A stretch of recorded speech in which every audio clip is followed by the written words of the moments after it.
Welcome back to another episode of Talking Ball with Steve Speak. And this one, we have a very special episode as we have a surprise guest, the one, the only, Megan Shout, my sister. My favorite sister is my only sister, but still my favorite sister. So we are doing a bit of a role reversal here where I will be, I'm captaining the ship this time. And so I get to be a bossy. We'll see how that works. Meg, how are you doing today? Thank you, Steve. It does feel like a role reversal, even the intro. And Meg, how are you doing? I'm doing well. This is hysterical. All I heard when you said I'm captaining the ship is that gif, like I'm the captain now. So What movie is that from, by the way? Captain Phillips. Okay, didn't know. I just know the gif. So I'm captain now. Steve's captain now. He can call the shots. When I say, let's take this player, it's ultimately his call. We are going to draft the first Husky together. Then Steve will do another Husky and more potentially. But this is going to be fun. Steve, how do you like, as the controlling bossy older sister, how do you like this role reversal? I mean, there's a first time for everything. Does it feel like all your dreams are coming true? Yeah. It really is a first time for everything situation. In 42 years. So let's say hi to chat. And then I have a big announcement on a giveaway. And it's two of the people that are going to be benefiting from this giveaway are here. So let me say hi to, of course, our guy, Mike Rogg. Let's go. Keep it up. Hartman, GM. We got our guy, Eddie, in here. Steg, our name, Steve, our joint team name. Funny thing, Steve. Funny that Steve thinks he's in charge with Meg around. God, Mike, it's like you've met us before. Hartman says, Tyler Lockett incoming. Yeah. And Hartman, now there's nothing I can do. I can't be like, oh, I didn't get it in time, the queue missed it up, or just flat out say no. Steve is running this ship. And so we thought the role reversal would be fun. But announcement first. So we are giving away 2 free months of Best Ball Overlay. Excuse me, I should to give away to 2 different people. We are giving away 1 free month of Best Ball Overlay. But as you've seen us use Best Ball Overlay, and we'll see Steve use Best Ball Overlay today, code Fanspeak, 25% off. We think it is absolute the GOAT of all the tools you can use to manage your portfolios. So we're giving away 1 free month to 2 people. We were going to do a drawing, and then Steve and I talked about it and said, nope, loyalty should be rewarded. And first of all, we appreciate all of you for coming, watching the show, hitting that like button, of course. The more likes Steve gets, I'm sure he'll keep drafting. And of subscribing to the Fanspeak Network. We are on the road to 1K, getting closer. At 750, we were celebrating giving away 2 Best Ball Overlay subscriptions, 1 month each. We were going to do a giveaway, but loyalty should be rewarded. So Mike, Rob, Eddie, Perez, you 2 are each getting a free month of Best Ball Overlay. Mike, Rob, you are our Fanspeak hype man, have been pretty much since the beginning here. Eddie, you have been absolutely loyal and amazing, and loyalty should be rewarded. I mean, you got your wife, mom, and dad to sign up the other night. So again, loyalty should be rewarded. We are going to be doing other fun giveaways with drawings, which actual drawings, but we wanted to reward our most loyal subscribers and viewers. But again, we appreciate all you that watch us, join us, hit the like button, subscribe, join us in drafts. Appreciate each and every one of you. But Mike, Rob, Eddie, DM me on Twitter, or I will track you down on Twitter, one of the two, to give me the details. I'll probably just need your email to get to Pat, who was on last night, by the way. I'll talk about that more in a minute. But I just need your emails, DM me, and I'll set you guys each up with a free month of Best Ball Overlay. Congratulations, and thank you again for helping us get to 750, but we're just getting going. So here's the other, part 2 of the announcement. At 800 subs, Bruni has given the green light that we are, do you think you can play Best Ball Jeopardy like Steve and Neil and Nez and Pete and all these guys? Well, now you can find out. We will pick 2 of our subs to play Best Ball Jeopardy here in a few, hopefully in a few weeks, once we hit 800 subs. So help us get to 800, we'll do that. And at 900, we've kicked around a couple ideas, but put it in the chat. Leave a comment after this show. What should we do to celebrate 900 subs? We know 1,000 subs, we'll do a 24-hour giveaway. If it happens before the NFL season, you'll get a 24-hour, not giveaway, 24-hour live stream. If it happens before the NFL season, we'll do it then. If it doesn't, unfortunately, we'll have to kick off the next Best Ball season. So either way, it's all a mission to get. We will do a 24-hour live stream when we get to when we get to 1,000 subs. But again, if it happens before the NFL season, we'll get it in then. If not, we'll kick off the Best Ball season next year with that. So those are the benchmarks: 800, 900, 1,000. Now that we're celebrating 750 with this giveaway. So yeah, leave a comment after the show. What should we do for 900? Give us a good suggestion. We're still deciding that one. So I think that covers the announcements. Steve, what do you think? No.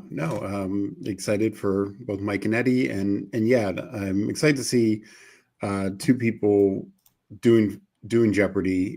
For those who've done it, they will tell you it's much harder than it looks, and yeah, it can be quite a bit. But thank you again for those who pop in suggestions and things of that nature. Because we do want to do more That's things. a good one. 900, Hartman says 900, spin a wheel of drafts.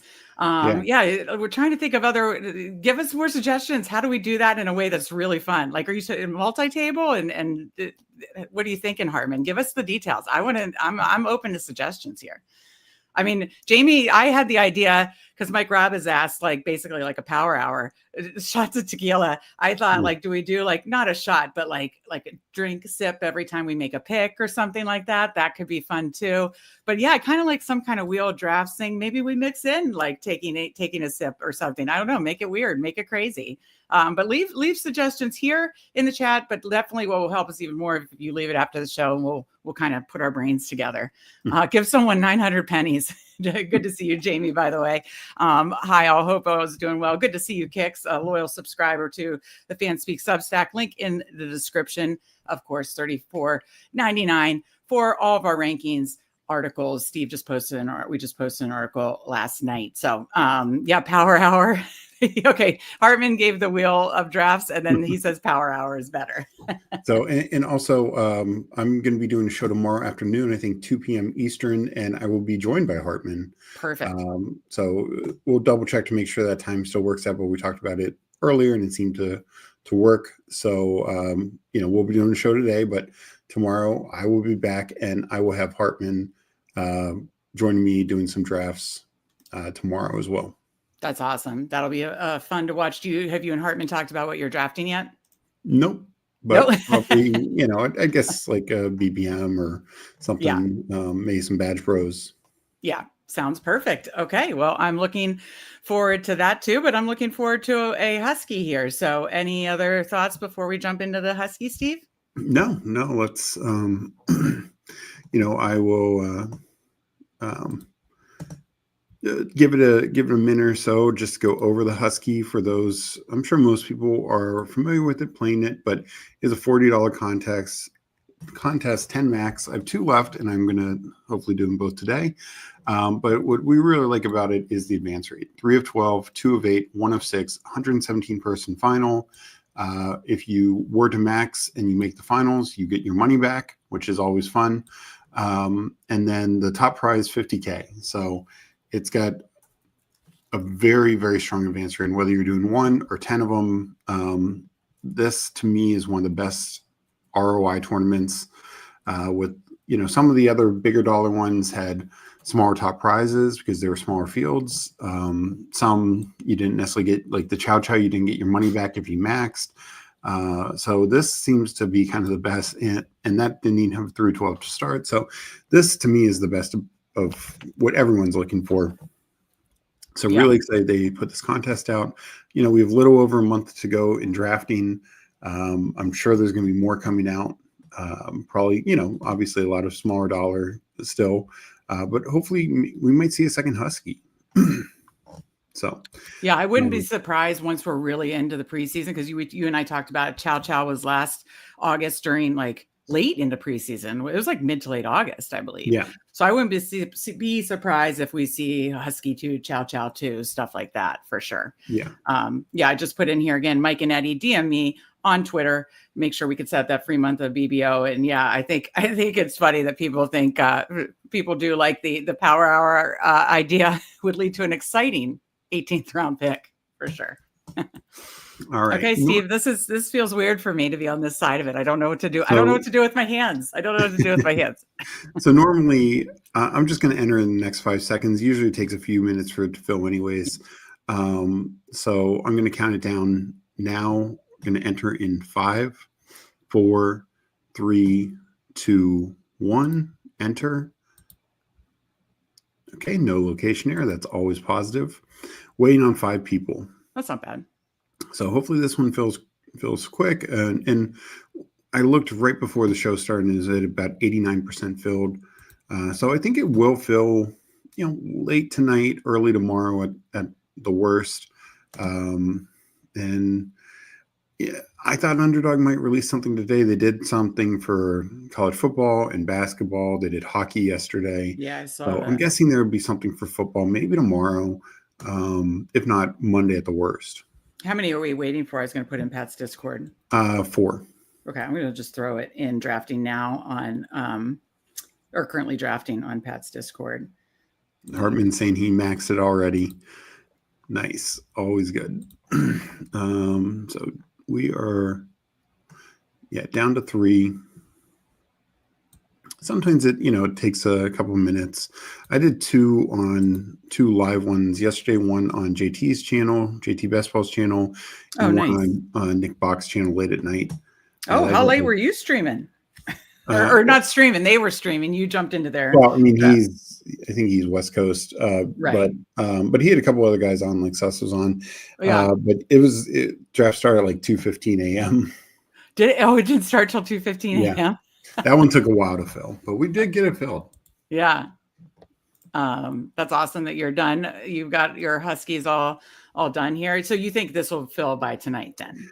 Yeah. I mean, it might be like early tomorrow, but, it's like 11% left to go. And I think it's another, like, I remember you talked to, Pat yesterday, said, I think he wants to end a couple slows at the end. Right. Kick says, I just finished a drafter super flex. It took forever to fill. How many are you done? Because I know, like, again, you and Who Ames and PPR Tyler are really into the super flex. How many of those have you done? I've only done like 3 fast and I don't know, like 15 to 20 slows I have going. So we're down to 1 person in this. Nice. Husky, but how many do you think you're doing of the super flex over there? I don't know. I might get to 50. Okay. Nice. Eddie, sorry, go ahead. This is a Husky. And Eddie, hopefully you heard the announcement. DM me, you and Mike Robb won a free month of Best Ball Overlay. DM me on Twitter. Congratulations. So excited to our very loyal viewers and subs. We thank you. 15 to 20 slow. He means for the super flex. Oh, okay. Gotcha. And drafters right now, if you do play drafters, they do have an incentive going on. If you draft a fast draft main, their main slate, their $20 main contest every day, you get a bonus at 10, 20, and 30 days in a row for the month of August. So you could still do it even all 30 days if you didn't do it yesterday. Yes, congrats, Eddie. We are started. We have the 9th pick. We have Davis Maddock in here.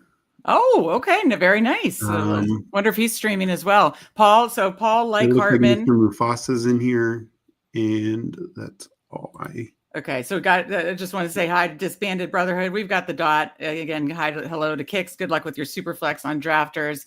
Paul, too, has maxed the Husky as well. We love you too, Eddie. Appreciate it. Excited to get a free month to you, a Best Ball Overlay to you and Mike Robb. And again, fun stuff coming to 800, Best Ball Jeopardy for 2 subs. And leave a comment of what we should do to celebrate 900 as well. So I'm sorry, you said Mr. Mufasa and who else from? He's at the 4th spot. I recognize Surplus of Cash. I can't remember. I definitely recognize. And then, of course, Davis Maddox in here. Okay, but with chat, just Mr. Mufasa? Yeah. Okay. And we're at what number? 9. And so what number is Davis at? 8. Like Rob said, getting that Maddox EV, a great way to start the weekend. I'll take it. Yep. Wonder if he's streaming as well. Yeah. Sometimes he tapes his and uploads. Yeah, he'll tape shows also. Yeah. I know he does live and tape, but wouldn't be surprised. Mike Robb says at 888, can I sponsor a free year of Fanspeak? You don't need to do anything. We need to do stuff. We're trying to thank you, Mike. You guys are the best. We appreciate you. So what do you want to do here at 8, Steve? Well, I think at 9, but Christian McCaffrey. or Malik Neighbors or Nico. That works for me. McCaffrey went. Barkley went. Barkley slid to 7. Wow, Barkley slid to 7. I'll say Neighbors or Nico. I'm Neighbors over Nico, but I love them both. So I'll let you decide. I'll do Neighbors. And for Eddie, anybody, Paul, everybody just coming disbanded kicks. In case you missed the very, very top, we are role reversal here. I'm just joining Steve. He has 2 more Huskies to finish. I'm just joining him for the first one, and it's a full role reversal of sibling showdown. Steve's calling the shots. Steve is the captain now. Steve can, pretend the cue error is keeping him from getting the picks that I want. So we'll see how this goes. I mean, I am the bossy older sister. I will still give my opinion, but Steve makes the final calls here. So yeah. So in my fast Huskies, at least I don't have any Neighbors. So but I might have. Oh, you don't. Right. I can't remember. Right. Yeah. Because how many slows do you currently have going of the Husky, Steve? I think I have done 5. So I think 3 slows. Remind me at next break to talk about my using best ball overlay with Pat last night. He showed me a lot that I needed, that I learned a lot last night. Yeah. Okay, so what do we have coming up? Genty, Brian Thomas, Devon Achane, Derrick Henry. So up in 2. So yeah, what combos do you have mostly with Neighbors using the combo tool? Drake London.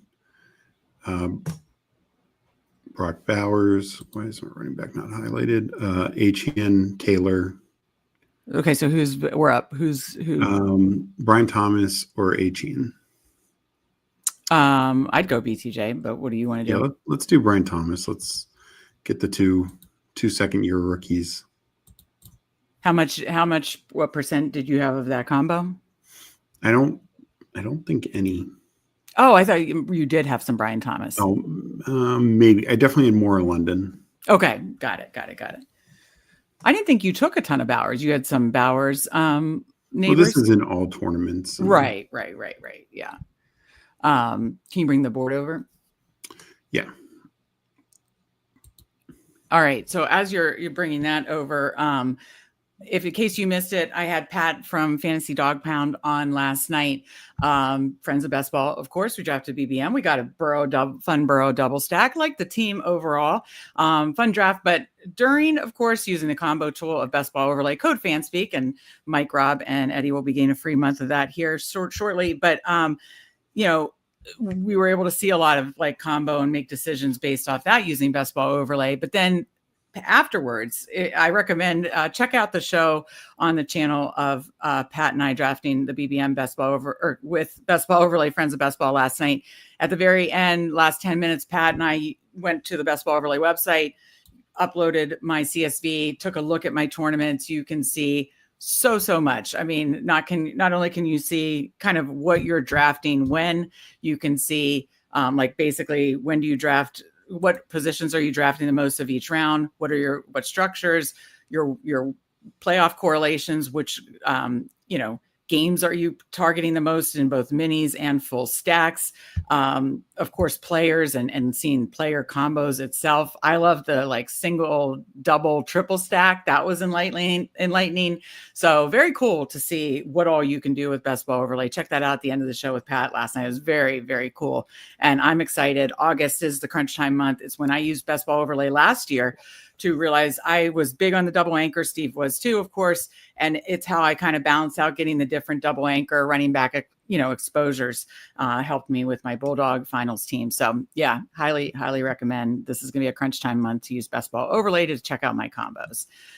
Thank you, Best Ball. We got Sus in here, GM, Best Ball on call, 18th BBO is fire. Absolutely. And then, I'll say hi to the rest of chat in a minute. Jason Calhoun, Mr. Grapefruit, and others. But what do we got coming up here, Steve?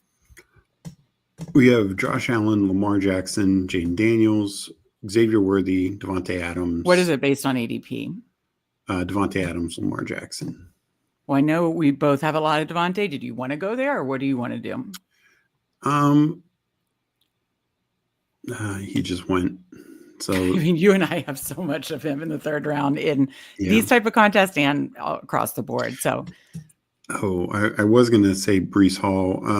So there's Lamar, JSN, Mike Evans. where are you thinking? I think Lamar. Okay, that's what I was going to say. Did you have much Lamar with those receivers? A little, but I just think getting an elite for a contest like this, pays off. But you didn't have a lot of that receiver combo to begin with. No, so like I had Lamar with Malik Neighbors, but I don't think I have him with Neighbors both. and BTJ. So what are you thinking coming back here at what number will that be? Yeah, 40. Could go James Cook. I'm not a big Kyron fan. James Cook, we did that in our last Husky together the other night, but we need running backs. Kittle is always in play. Oh, I absolutely. What are the top receivers available? I love these fourth round receivers. Terry McLaurin, T-Mac, DJ Moore. Like, it's not a really good range. Is Pickens still there? Yeah, but he goes 47. I mean, that'd be I honestly think he's fine here, but it'd be again, a 7-pick reach. If Kittle comes here, that would be my choice. But what do you think? I'm good with Kittle. Well, I'm hoping we get him because I know you're going to take James Cook if we don't. We did it in a Husky together the other night. I know. It's a great pick. Whew. I will go Kittle. Whew. Thank you, whoever was that. Wait, where is Davis in relation to us on this draft? He is picking right now. So he was right after us? He took T-Mac. Okay, so we are at the 9th spot and he's at the 10th spot? Yeah. Okay. All right. Let me say hi to the rest of the folks in chat here. We've got Jason Calhoun. He was in, I believe, the BBM with, right? I think I have that right. I believe he was in the BBM with Pat and I last night, but yeah, I think it was Legion. It was Paul. That was Paul. You're right. My bad. Good to see you, Jason Calhoun. Absolutely. Hi, all. Happy August drafting for sure. Mr. Grapefruit. Hi, Shoups. Have you all ever taken Bowers McBride in 2 and Kittle in the 4th? No, for me. I'm taking a lot of Kittle and I'll have the 4% exposure blanket of Bowers McBride. Where are you, Steve? I've definitely never done both. Yeah, I've not done both. Unless Badge Bros. Yeah, I've not done both either. I just, I'm lower on the Bowers and McBride. But just to me, when you're taking an elite, I'm fine just getting one elite, and I'll usually only stop at 2 tight ends, but just don't feel the need to really double up on the elite tight ends. Yeah, Eddie's laughing his ass off at Matic EV. So we'll see how this goes. We'll definitely have to see how this goes. We might have to mark the draft, and we'll definitely have to check and see if it was a stream draft as well. So yeah, we already said hello to Sus. Good to see you. Yeah, I didn't realize you drafted with Sus and Nick Bach last night. Very cool. And yeah, good to see BBO in here and hitting that. Yes, hit that like button like BBO did. We appreciate that.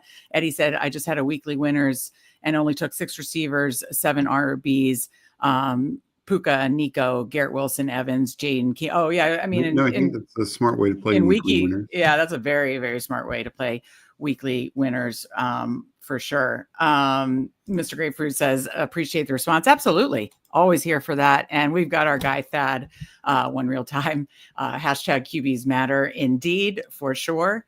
So how soon are we up here, Steve? 2 picks. Okay. What are you thinking? Probably my guy, Kamara. Okay. Anybody else you're thinking about? Kamara or Connor? No, we could take Kamara. That's fine. All right. So where are we at now? Is it 1-1-2-1? Okay. And then up again soon. And what number will we be at?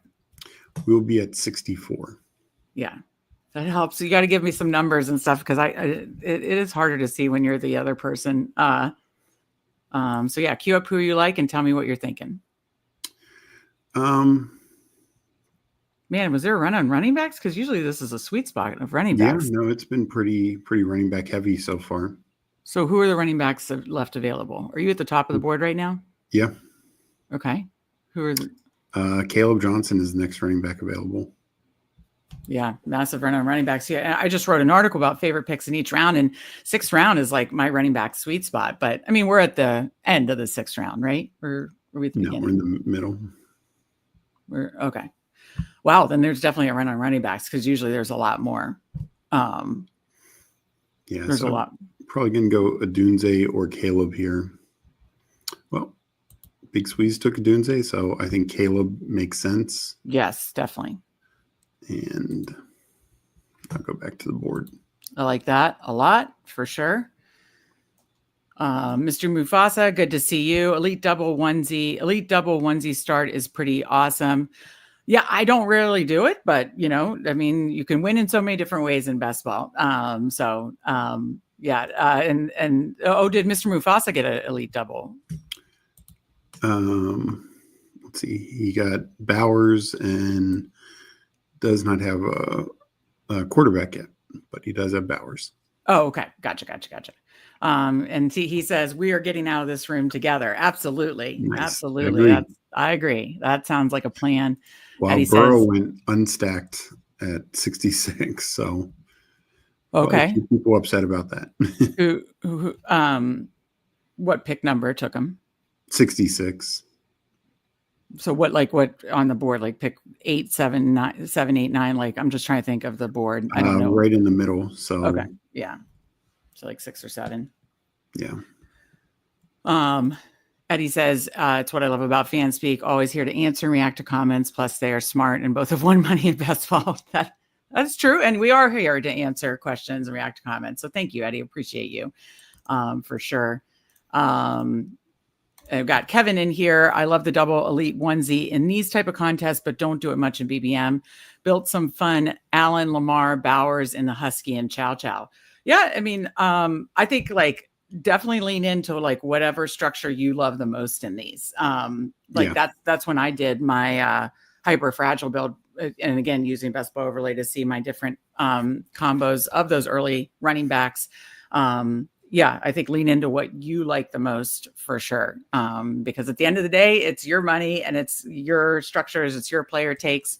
And that's what best ball overlay definitely helps balance out. Yeah, lean into what you like the most in these contests because they are such great contests.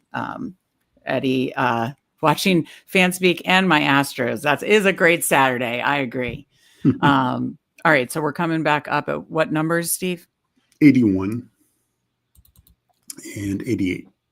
Okay, and so we're 1, 2, 2, 1. Yep. All right, who are you liking? Let's talk it through. Well, Monty would be a little fall. He just went. Mm-hmm. Godwin, Pollard, Downs. At 81. Yeah. I'm probably Pollard or Downs here, but I'll say Pollard. Sounds good. So, because our first 3 running backs, we're kind of catching up at running back here since we went 1, 2, 1 out of the gates. So catching up pretty well with Kamara, Caleb, and Pollard there. I like that. Yeah, no, and I think there will be whether one of those 2 receivers or Mooney at 88 or Pittman at 88 or Cup. I think they're fine picks there. What's your thoughts on, is Hawkinson still on the board?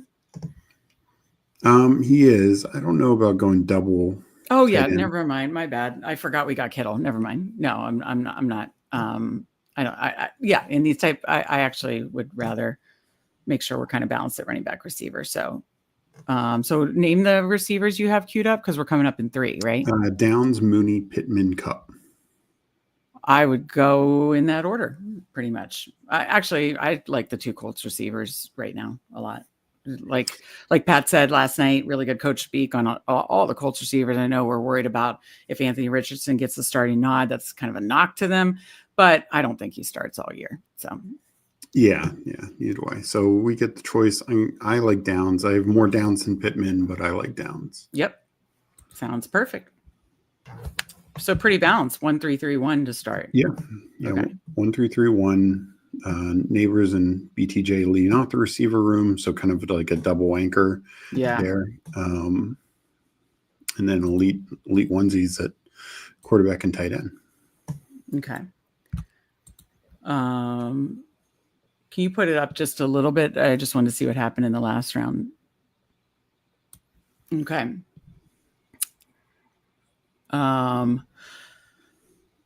So what are our potential stacks that we have? We have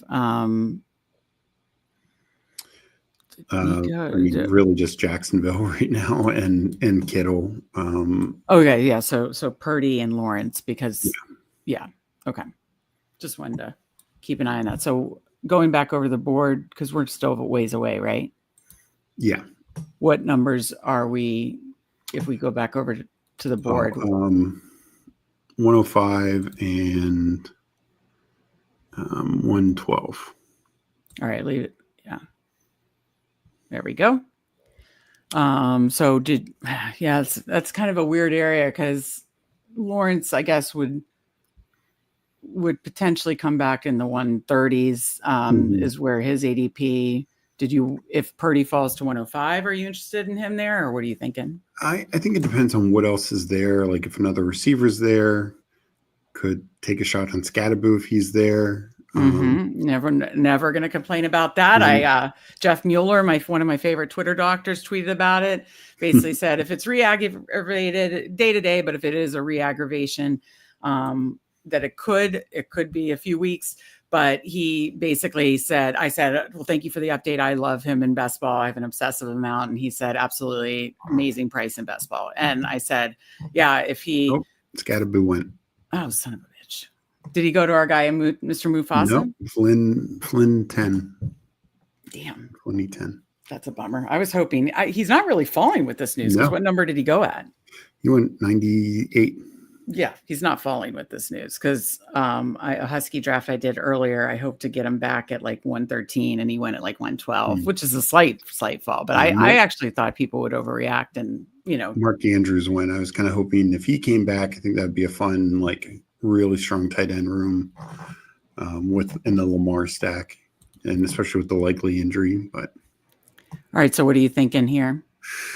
Purdy is there, yeah. Yeah. There's Trey Harris. Are you concerned about Trey Harris if Keenan Allen gets signed there? Not too. Purdy just went to Matic. Oh, damn it. I'll pull a Bateman over Harris, though. Get a stack. Oh, okay. Are you going to ask your sister for feedback like I ask you? Well, you ask. I ask at least. I say... we could go XYZ, and then it feels like I'm like just a silent co-pilot. Yeah. And that's the way Richardson will keep his job. But at the same time, guys like Downs and Pittman work better over the middle, and Richardson's best is throwing vertical and throwing deep. So I do think, if Richardson's starting, Pierce and A.D. Mitchell are better plays. Where if it's Daniel Jones, it's probably the other receivers. All right, we are up in one. Okay, why don't you list it to your sister and we engage together too? All right, it's a bad area. Running backs: Etienne, Tracy, Charbonnet, Bo Nix, Goff. There's Loveland. Just you want to do Loveland and be done? You have or Kraft. Your choice. It's times. Shit. Kraft. Isn't he the same? Oh, he's a different guy than Kittle. Why didn't you want to do Loveland with the? I mean, I know that the playoff correlations don't matter. Loveland as much, opens up another quarterback. Kraft, you mean? Or Kraft, I mean. Okay. All right. I mean, isn't it fun to talk it through together, though? It is. So yeah, we didn't get a quarterback there or Scatterboo, unfortunately, but we got our fourth receiver, got our second tight end, done at tight end. Definitely done at tight end. Yeah. Yeah. So we're at 1, 3, 4, 2. Yes, 1, 3, 4, 2. My graph was like, Steve's like, sorry, bag signal going through tunnel. I'll get back to you after this pick. That is the vibes I'm getting, Steve. But we got I like Putt Daddy's comment. You have the power today. Thank you, Putt Daddy. Oh yeah, good to see you, Putt Daddy. Full of rank, Steve. You have the power. You do. I'm just saying. I always like say, "Here's who's coming up," and I cue it up, and then I basically let you pick, and then I overrule you. But like, we should at least be collaborating. I just don't want to be watching. Let me hit up a couple comments. Eddie, time to throw out the draft. Fanspeak didn't get Scataboo. Juan, the Del Toro. Agree, Nice Eddie. draft. Agree. Appreciate It's that. over.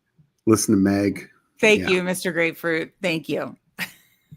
So here we have Lawrence or Love we could take at 129.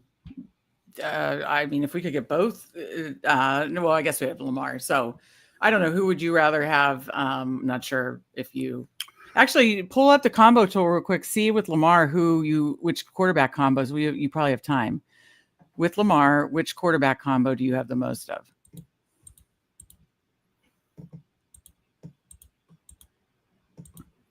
Lawrence. So You don't have much love? I have 6.8%. I mean, again, we talk about in these type of contests, go get your guys. So I know you like Lawrence a lot. So I'll let you choose. I like both Lawrence and I probably do like Lawrence more, but I'll let you choose, which way you want to go with the second quarterback. Obviously, we're going to take one here.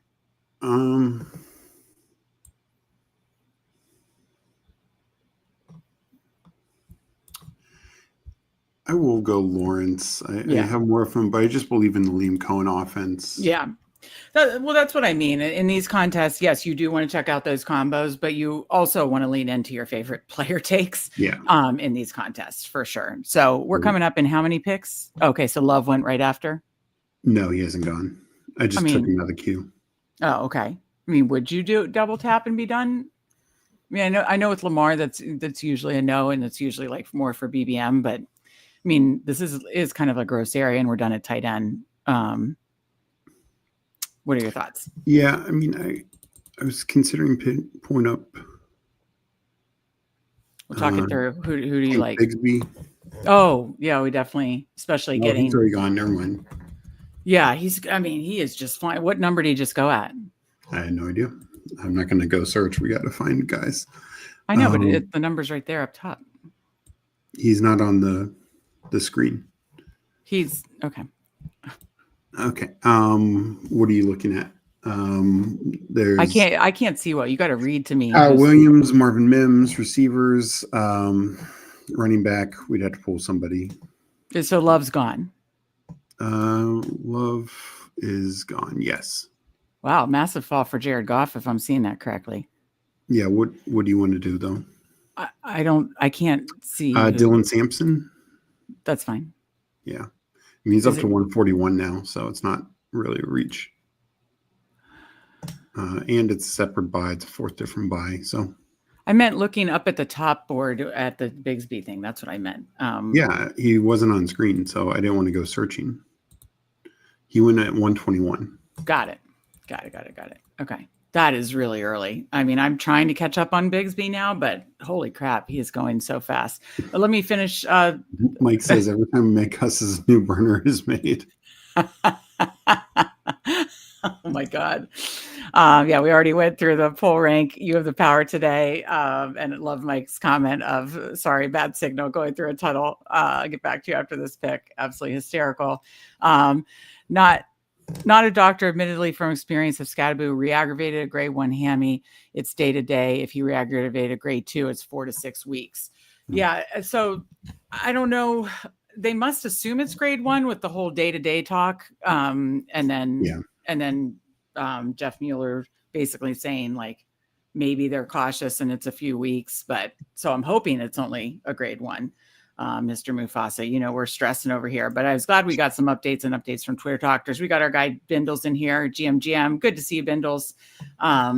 Steve already knew who he was picking 2 rounds beforehand. Is that true, Steve? Maybe. This is good. You need to change the tag handle. Mago speak, Steve will listen. I knew you'd think that was funny. Good. That was a good one, Eddie. I'll accept that. Yeah. Sometimes I talk too much, and the bossy older sister. Those tiebreakers are tough. I like thinking about who I need a bigger spike from. In this case, BTJ Craft. Yeah, that's a great point, Sus. Very, very, very good point. Okay, so give me the preview here. Coming back up. All right. Receiver Kyle Williams, Cedric Tillman. Running back is a bad area. Javonte, Najee, Grendo. We don't need tight end. Quarterback, Cam Ward, Stafford. I know we take a fair bit of Tillman, but I was going to say, I know we take a lot of Tillman. Or Demario Douglas. I don't mind pulling him up here. Either one is fine with me. That would be our 6th receiver. No, only our 5th. Oh, yeah, we definitely need one of those. So whatever you like most. I will take Demario Douglas just because he's been going earlier. There's maybe a chance Tillman comes back to us, and I would double tap it there. Okay, that works. So I'm sorry. So it's 2, 4, 5, 2 now? Yeah. Okay. Yeah, there's just a couple snipes where it's like, the pivoting has been tough, but I don't know. How do you feel? Do you still liking the way that? It's not bad. It could also, if Tillman's not there, could take Cam Ward for a 3rd quarterback. We have Pollard. Can obviously get my guy Lockett later. Yep. Or Restrepo, who I talked about in a time box tournament. He'll be like, I don't know if I'm taking him in the Husky. He'll be like 2% owned and 1% owned in the Husky, and 0.2% owned. But yeah, perfect. Even better. Tillman went. Damn it. Not really a fan of Jack Besh in this. All right, so talk through who. Pat Bryant. Do you want to do Pat Bryant? Pat Bryant, or if you want to do the Cam Ward back stack, either one. Let's do Cam Ward. It works. All right, so read through where we're at now. What is our team? Because we have a little break. Currently is 3-4-5-2. Lamar, Trevor Lawrence, Cameron Ward. Running backs: Alvin Kamara, Caleb Johnson, Tony Pollard, Dylan Sampson. Receiver: Malik Neighbors, Brian Thomas, Josh Downs, Rashard Bateman, Demario Douglas, George Kittle, Tucker Kraft. Okay, so do you think this is a 3-5-8-2, even though we started late on running back? Because the receivers after the first 3 feel, yeah. They do, though. The good news is only Neighbors and Douglas have the same bye. So we'd always have 4 guys for these 5. So we got Neighbors, BTJ, Downs. Our 4th is Bateman. Yeah. Okay. But again, even with this build, Pollard's going to outscore Bateman. Maybe even Sampson outscore Bateman for the flex most weeks. So I don't know about I think it depends on what the last pick is. We're done at quarterback and tight end. It's just running back, receiver at this point. Well, yeah, just orange and green. So that makes it easy. Braylon Allen, if he came back to us, how many picks away are we? 10 picks. I know we like taking a swing, but if we're only doing 5, Braylon Allen would feel really good as a 5th running back. Yeah. You said we're 10 picks away? Not now 9, but yeah. So yes, Sus made a good point about the quarterback decisions, who would give the bigger spike week. Then he asked with some I am Manor hype on Twitter day. Seems like the only real X receiver on the roster as well. In case you wanted an even more complicated decision, the Titans bring back receiver. The funny thing is, and we've talked about this some, is Steve has done an excellent job kind of identifying the receivers he thinks might be a little too raw and overpriced. Now, in a league's case, he's not overpriced. He's a cheap, 18th round pick. But in the other cases of a couple years ago, Treylon Burks, you said stay away. He's too raw, and he was going way too early. Last year, you said the same thing about Leggett, kind of about Quentin Johnson. QJ, yeah. Same thing about QJ, and you nailed all 3. So I've been staying away from Malik Ironman, just like, because you've said that's kind of the too raw. I don't think he's going to make much of an impact year 1. I heard Hayden say the same thing, but you've been saying this since the big board, I want, and then even after landing the spot, not interested. So What about the whole only X receiver thing? Well, let's talk through are we up in 2? We're up in 2. Besh is still there. We could do Jerome Ford and just kind of say we have the Browns running back. He just goes. Oh, no, never mind. Besh goes, not Ford. So we're up. Jerome Ford, Roshan, not going to do Wandale. Miles Sanders, Rico Dow. What do you? 5 seconds. If you want to do Jerome Ford and do the room, that's fine. Yeah, I don't mind it. And we still might add a 6th, but I actually don't mind it. I'm worrying more. One, we didn't have like Saquon or any other week 9 buys. And so week 9, So Braylon Allen was long gone, right? Yeah. 5 picks ago, but 4 picks ago. Okay, so let's look at receiver now. So there's because we can always pull Brown, Hopkins. So those could be double taps. I don't think Slayton makes sense with Neighbors. Dante Thornton, I don't love it, but I would say Hopkins with the kind of leaning into what Seth said earlier. You're banking on your top quarterback, double stacking it, and I just like 1-for-1 Hopkins and our guy Mike Robb. Hopkins just went. Shit, I do not like Diami Brown. What about Keenan Allen? I don't know. That's for this. I think we need some. I think Keenan Allen is a way better receiver than these 2 receivers. I mean, we don't know on Thornton, obviously, but. Yeah, I mean, Diami Brown sounds like he's got a pretty good role. I say Keenan Allen, but you are driving the ship today. We will do Keenan Allen. I will capitulate here. Steve, we've been Washington fans. Like Diami Brown just literally popped for just this last year for, I don't know. I know he got a decent contract, but you and I are so high on Travis Hunter. I understand Keenan could be a wide receiver 3 for whatever team he does land with too, but yeah. I just, yeah. You want to go back to the board and then we'll catch up with chat here. So 2 picks to go. Oh yeah, 2 picks to go. So definitely receiver and then TBD if we go running back receiver. Okay. Yeah. Mr. Grapefruit said it always seemed like he was going to be a producer after watching him in college. Remember Eric Froton was always liked him as a college DFS play for Io Manor.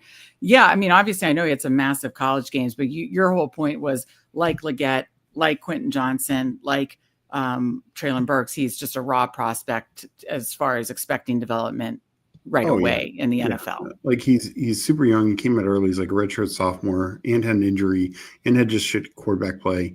He's just not a good route runner. And honestly, he's not good at catching the football. Like people talk about QJ not catching the football. He's just that's a problem. To what Seth says, that's his calling card. And that's how he could get on the field. I think as a rookie, he is going to get on the field due to blocking and probably special teams. No, good point by Sas. Yeah. And it wouldn't shock me if like 3 years from now he learns to catch. Like some receivers need to do that. But I just don't think he's going to make much of an impact.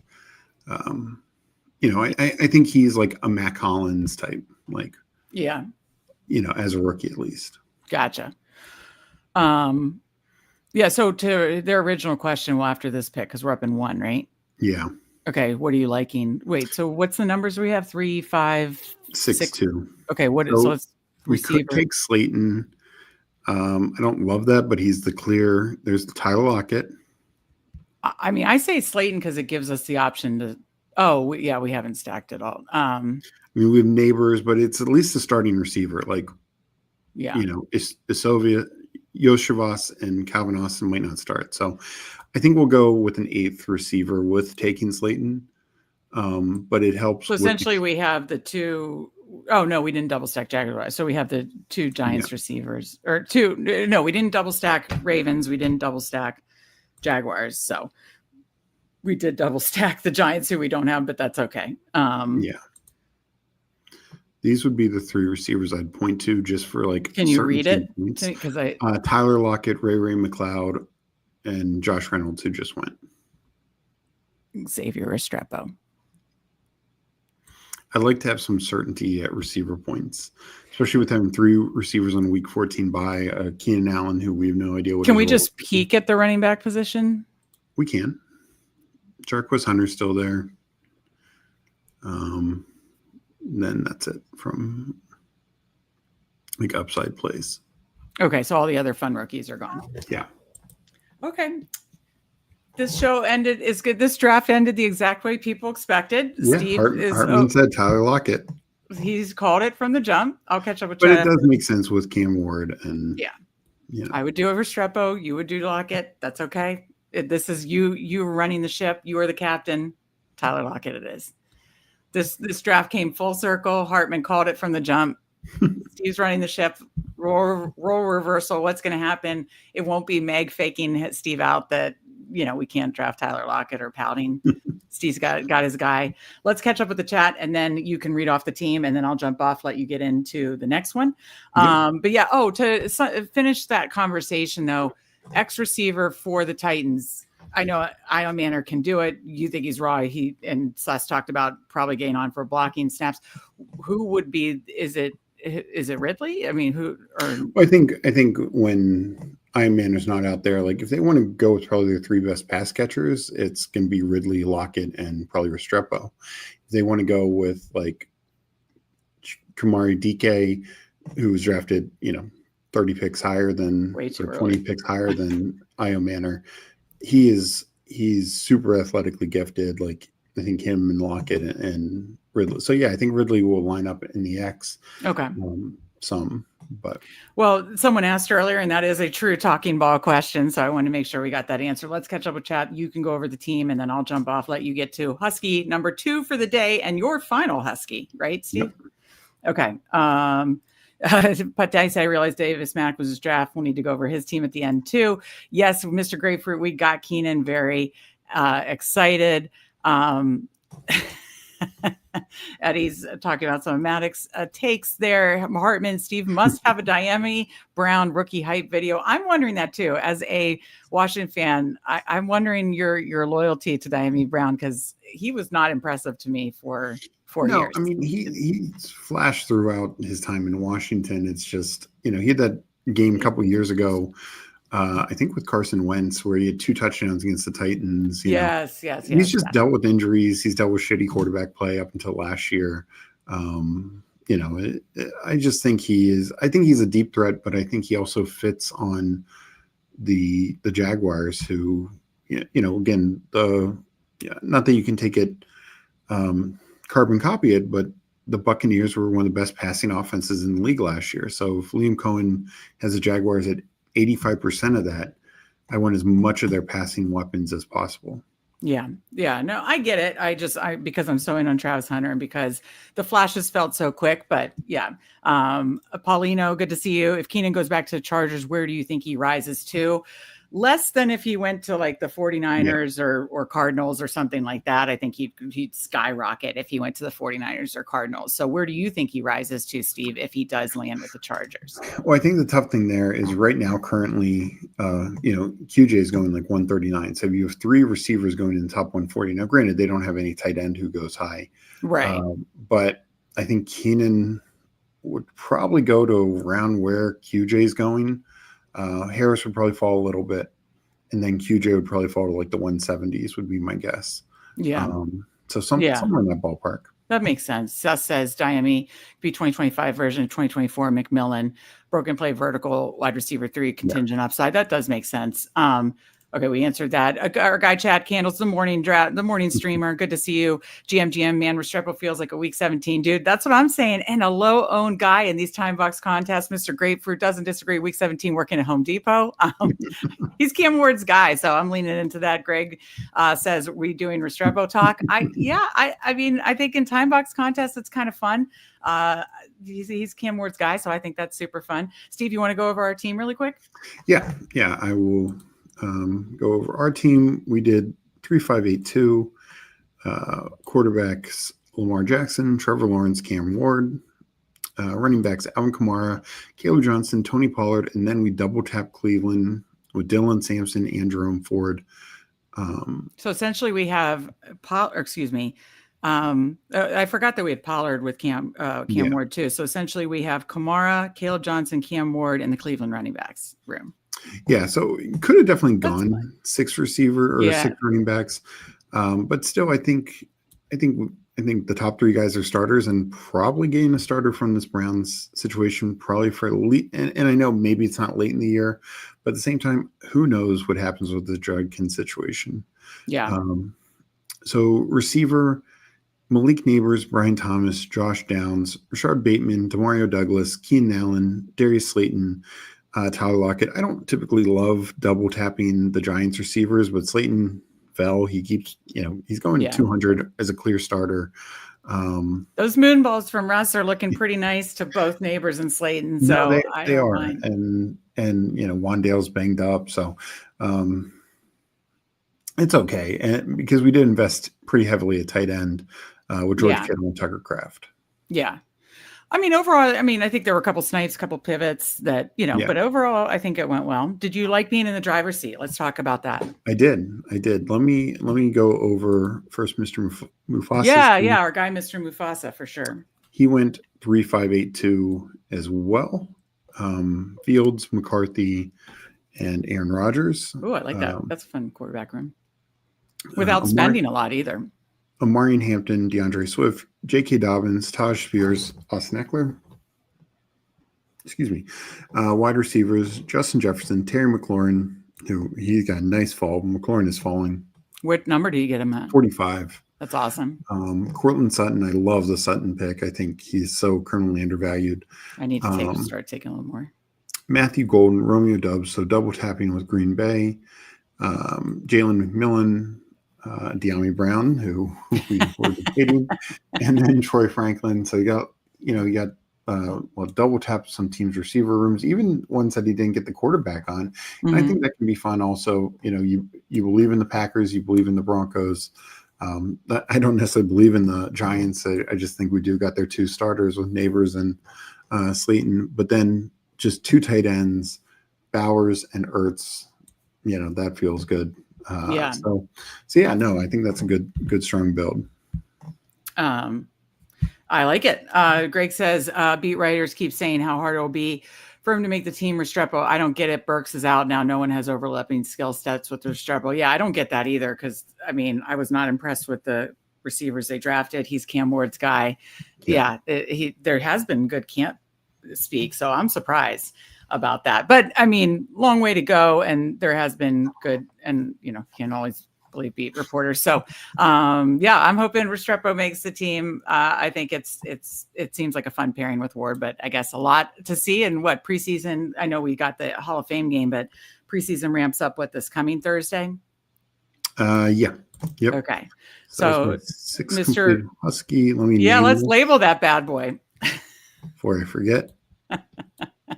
TD Mr. Mufasa says, thanks y'all. Thank you for joining us in the draft. We appreciate that. And thanks to everybody watching, hitting that like button. If you haven't already, be sure to hit that like button. If you haven't subscribed, do that as well. Best ball drafts pretty much every single day, or best ball content every single day. We're going to have some more strategy shows that we'll upload that you can just watch at your convenience. And of course, Best Ball Jeopardy back on Wednesday this week, PPR Tyler versus Who Hames. So hit that subscribe button. We appreciate all of you watching, drafting, chatting, hitting the like, all the things. Eddie says, Meg took the training wheels off baby brother's bike. She finally let him ride. Meg, look at Steve like a proud big sister. Yes, absolutely. He is the best ball champ. 4th place in the big board, 16 finals teams last year. I will leave you to it, Steve. This has been fun. Again, we wanted to, have a fun announcement. We hit 750 subs, YouTube subs. We're very excited about that. Thank you to all of you for helping us get there. And a special thank you to Mike, Rob, and Eddie, who will get a free month of Best Ball Overlay at 800. We're going to do a special, sub versus sub, think you can play Best Ball Jeopardy. We'll do something fun for that. And 900 subs. Again, leave a comment after the show. Let us know what we should do. We talked about spin the wheel for some kind of fun challenge. almost like a power hour type thing. Multiple ideas. Leave a comment after the show what you guys think. Steve, do you want me to play jams for you? I'm good. You don't like the jams? I like the jams when I'm Not by too myself. much. Okay. All right, guys. It's been a pleasure. I will see you next week. Steve, good luck on your last Husky. All right. Sounds good. Thank you for jumping on. Absolutely. All right. Okay. So we will get into my final Husky. So if anyone still has a Husky to draft, wants to draft, we'll be entering in a second. Let's see where we're at. 89, almost 90% filled. So I do think it probably go, either late tonight or early tomorrow. So I will be counting down in 5 seconds. I'll be entering in 5, 4, 3, 2, 1. Enter. For my last Husky, don't want notifications. Oh, only one more. So hopefully somebody was able to jump in if they wanted to. And we're waiting. So this will be the last of my Huskies. Let's see if we got anyone in here. I recognize some names. Big Swee's in again.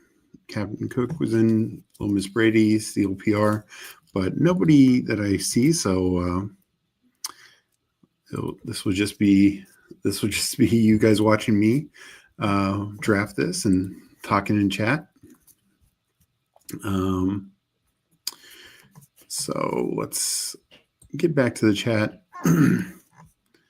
I know he knows, just picking up one. I'll appreciate that. I will go shot for shot with Steve if he needs it for the power hour. I appreciate your sacrifice, Mike. Eddie, we'll look at you. Yeah. Oh, sorry, Chad. Sorry you didn't get in this. I'm surprised because the last one, we had to wait about 2-3 minutes. So good luck for your last Husky as well. And no, it's a fun tournament. I talked about, not sure if you were in earlier when talking about it, but I wouldn't be surprised if we see a Husky too. On it, honestly, I prefer it to the Chow Chow, just with the advance rate, the way the you max and the min prize for finals covers your maxing of entries, still 50K up top, so good solid top prize. I know the finals is a little bigger, I think, but I think it's well worth it. Probably the best higher dollar, like above $12 up contest. But Underdog's really done a good job with a lot of good fun contests this year. I'm in the 8th spot. And wow, Nico got pulled up. I will go Christian McCaffrey. I think I got him in about 3 of these, but you don't see him at 8 too much. And since I've taken Neighbors, I'm a little lower on Puka. As you can see, my rank, I am at 11th. I just wrote an article.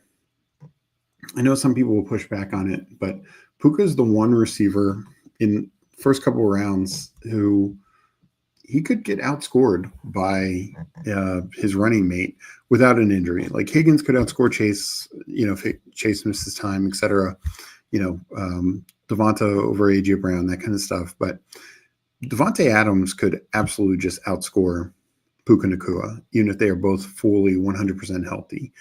From week 9 on last year, when Puka was back, but essentially after Devontae was traded, he outscored him in points per game. So, and it's not like Puka was just dominating Cup in terms of targets. Like it was like 105 to like 100 in terms of targets last year. And Cup played one more game, but he left injured. So, early injured. So it's not like there was a drastic difference in total playing time. So I will take Henry if he's there. McCaffrey Henry is a fun start. If not, I'll probably go Lad.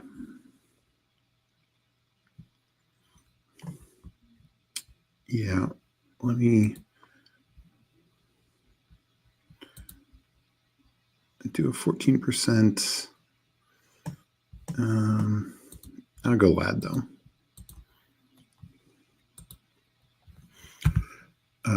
And so that's just the one issue with Puka is he could still have a very good year, but the other thing is he just doesn't score touchdowns. He has 9 career touchdowns in 2 years of massive usage, mind you. Where Devonta Adams, since 2016, has scored 8 or more touchdowns every year but one in that year. He missed 4 games. Even last year he missed some time. He had 8. So, I mean, he's just on a better touchdown pace, even if there ends up being a gap in targets and yards.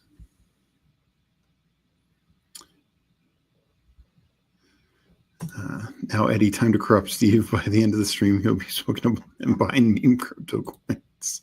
2 shots, and I would be an auto for the last 16 rounds. Yeah, that would be tough. All right, coming up here. Nothing too crazy. Marv going in the second round is kind of shocking. Rarely see that. Chad saying, I love the Husky structure. A mini Husky would be nice for a low dollar. I agree. I actually wondered that myself because, they did the little Dalmatian. They already have a $4 contest, the Chihuahua, but whether you want to do it a $4 contest or even like a $2 contest, since they had that one single entry, you make your money only by winner take all $2 contest. Maybe they could do a $2 mini contest if they would just want a different entry amount, and it could be like a 40 max or something like that. So yeah, I could see something of that range. I think that would be a lot of fun. A Pomsky, yeah. No, I think we'll. Like I said, I wouldn't be surprised if we see a tournament tomorrow. I know the flock contest was yesterday, but that filled within like 6 hours, 8 hours. And there was only like 4,500 entries there. So a little surprised we didn't see anything today. Guessing we see something tomorrow, if not definitely on Monday. And as some was talked about on Twitter, we're getting close to the point where it starts making less and less sense to do slow drafts because you'll start running into the slow drafts, changing the clock to 4 hours, and then subsequently 1 hour. So that's always not a fun time. Let's say I did Lamar last time. Probably won't do Lamar here. But I do not like this range.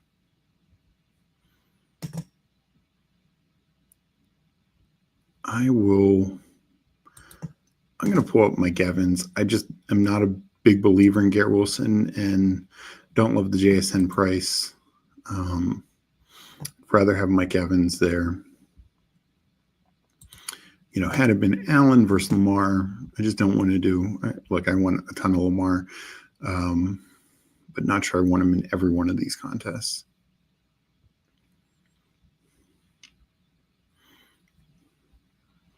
Unfortunately, with it being a similar pick number as last time, it's going to be hard to get a little different.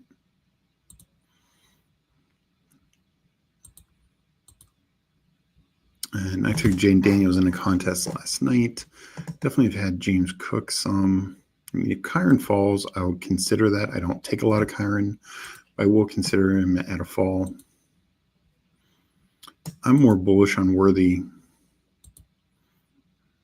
I'm not sure why he hasn't moved up more with the, I know he got a little banged up, but wasn't in a concussion. He did not have a concussion. He just goes. I like James Cook better, but I will take Kyron here just to mix things up. It's not my favorite pick, but I've always said like Kyron should be more in like the 40 to 45 range, and that's where I get him. That's where I'll take him. So I'm balanced 0-2-2. I'm waiting for the Fanspeak draft. Scatterboo gets 1.5 points for the season. Yeah, that would be fun. I mean, the reality is he could have like 1.5 points of Tyron Tracy, and they go essentially at the same ADP.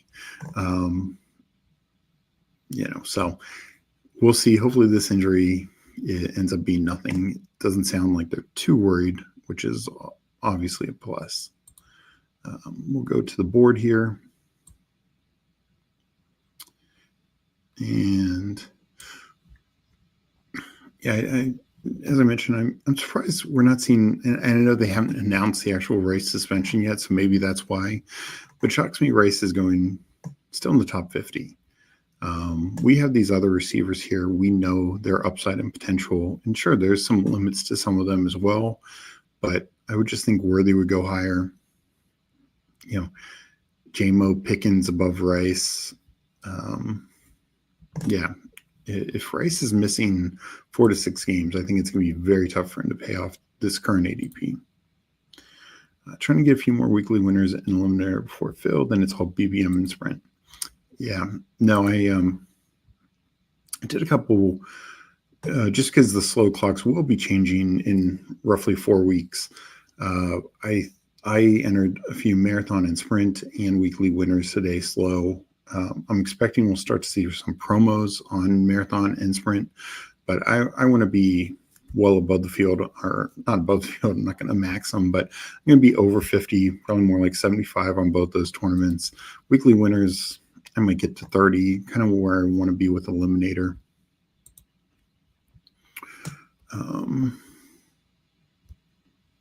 And I don't mind doing those slow. So kind of have a pick of receiver here. I don't take Zay Flowers without Lamar. That's not going to really change here. Calvin Ridley, Waddle. There's 12 and 9 already. Travis Hunter. I'm going to take a Dunze. I want to be, I want a strong share of a Dunze, both in just total tournaments and these kind of tournaments. He's sounding like he's getting the best situation with Caleb right now. And why not? I mean, this was a top 10 pick a year ago. Better offense, quarterback play should improve. I think he could really take off. Yeah, when the suspension is announced, people will triple count. Well, I mean, right now, I mean, somewhat, but I think right now people are ignoring the suspension risk because to me, there's nobody else we're taking in the top 50 picks who we're expecting to miss, multiple weeks. That's whatever you think of them, that's impacting anyone's ADP. I mean, even Chris Godwin, people talk about Rashee Rice's start to the year in 3 games. Chris Godwin did double that, and he was actually wide receiver 2 in that time frame, and yet he's now falling into the 80s. His ADP is around 77, and you routinely see him in the 80s now. Why? Why is Rice still going this high? I know there's maybe a difference between injury versus suspension, though Rice is coming off his own injury. It just seems shocking to me. Let's see, Travis Hunter or Harvey will be fun. I don't do a lot of Swift.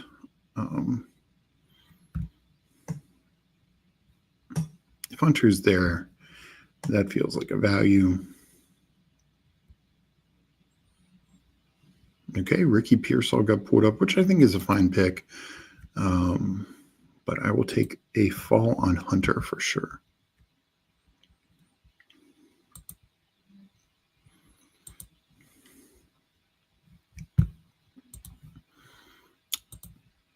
Thank you for getting your pick in on our slow Husky last night. I was about to call it tonight. No problem, Pot Daddy. Yeah. No, I am in a lot of slows, so it's tough catching up. Like for the stream, I basically cleared out anything under 5 hours, and already we're 1 hour into the stream, but I still had 15, 20 to go, and I'm sure plenty more since I started the stream. Steph Diggs would also be in the mix. Laporta comes back to me. I mean, I'm up at 9 picks, so. Jane Reed. I take Golden more than Reed, but I probably should start doing that more. Doing it the other way as well.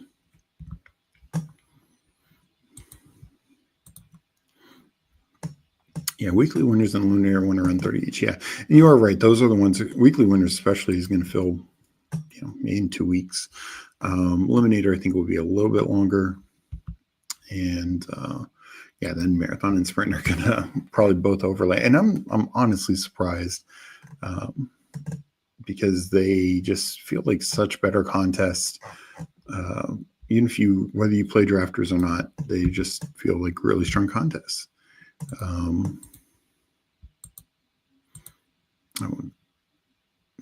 Chris Godwin, I could double tap. That's by my ranks. Let me sort by ADP. Yeah, I moved Mixon down to just shy of 100. That might be too aggressively low.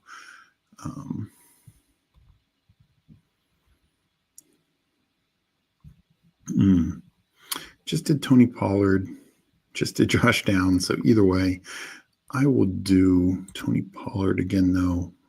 I don't want to get behind in running back in any of these higher dollar contests. I have 4 receivers I feel really good about.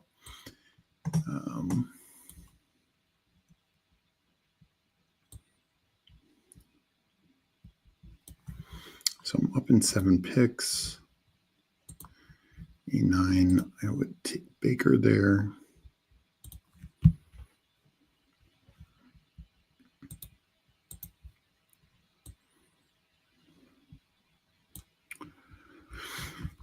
All right, let's get back to chat. Hit it home, entertain me, please. We will do our best. This is my last Husky. I did the first one. Meg jumped on, so I was in control, kind of. and Meg was riding shotgun.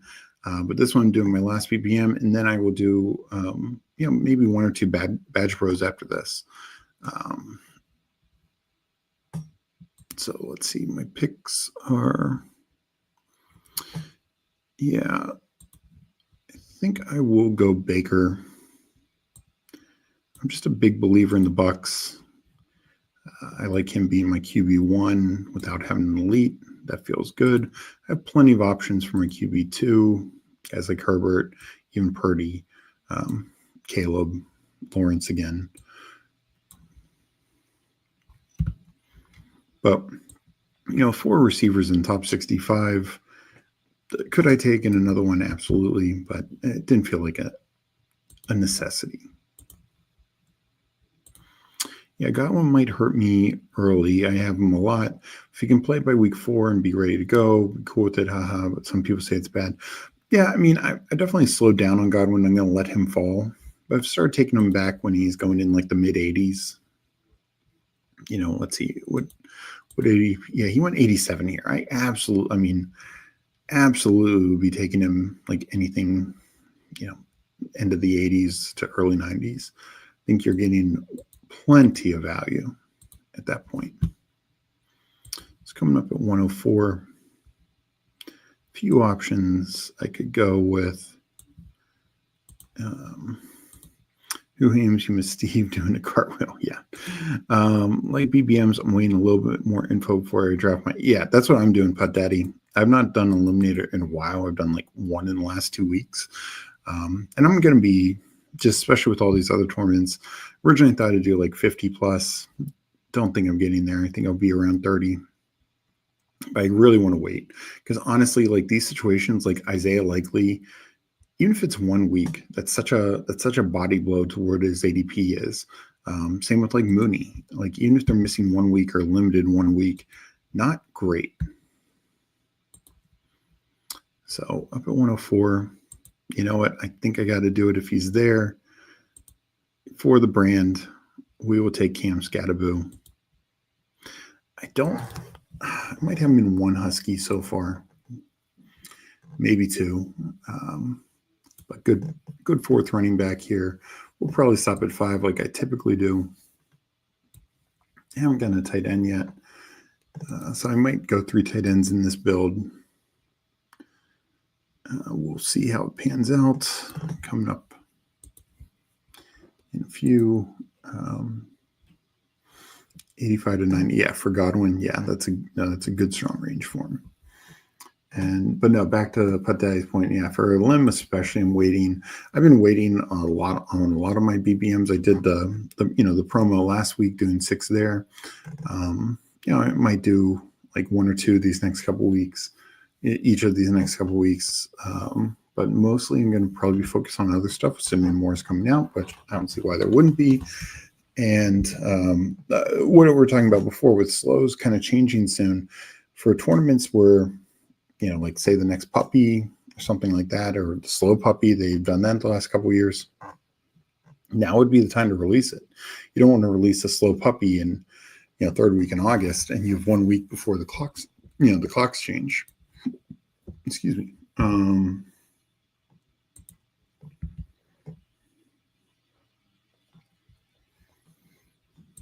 Where are we at quarterback?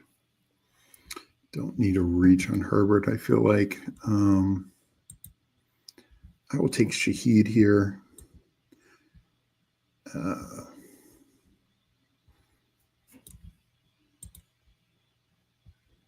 Warren's tempting, but I'm going to go Shaheed. I want a little stronger receiver room. I feel like I'm very strong at both running back and receiver now with Baker as my top quarterback. You need more scatter in these types of contests. Love it. I've asked this on a few streams with the deadline coming up. Fourth round Higgins. Deadline with fourth round Higgins or seventh round Adunze. I'm leaning Adunze. So just to clarify, is this full point PPR? I assume.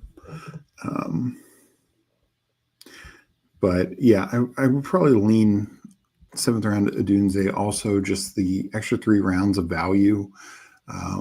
While Higgins will probably outscore Adunze, I still think is likely. I mean, dude finished second in wide receiver points per game last year, Higgins, and just a far better bet to be a top 10 wide receiver than Adunze. But 3 rounds of value is pretty significant. If Higgins is wide receiver 10 and Adunze is wide receiver 14, you probably want those 3 rounds of value. So coming up in a few, 7. Tyler Warren's there, Justin Herbert's there. Those are going to be my top 2 choices. We'll see what we get. Stand scoring no PPR. So maybe slightly different because, Higgins probably has a better touchdown outlook. Bengals are going to score more touchdowns. Bengals will probably throw the ball more. I would point to those 2 things, but I think I'd still lean Adunze with the 3 round difference. Like this better than our draft together, probably because you've seen Scatterboo. Yeah. No, I definitely got your guys there. So Warren goes. So love Stroud. Let's see if I can get Herbert back to me. Nope, he goes right before me. So yeah, I just kind of have to take Trevor Lawrence. I was hoping to take Herbert here. So we would get another Trevor Lawrence share. And Caleb had gone also. So that was kind of my last good secondary stack. That's unfortunate. But and he had taken Trey Harris. So, I mean, Herbert, I think, is a good value there, but I was just hoping to get him at ADP. Didn't want to pull him up. And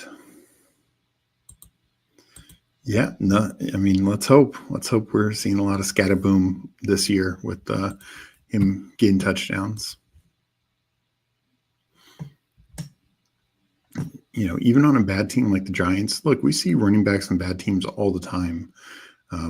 Titans had the worst record last year. Tony Pollard had a fine year. In the games that he didn't play, Spears had a good year, had good games. So the Titans, despite being the worst team in the NFL last year, had very strong running back production. So those who are like, oh, the Giants are a bad team, 5.5, win total from Vegas, et cetera, et cetera.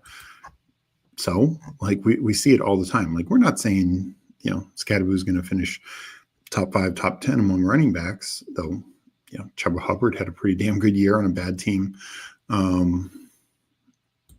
It's just, I think there's enough of a chance, Goddard just went. That's who I wanted.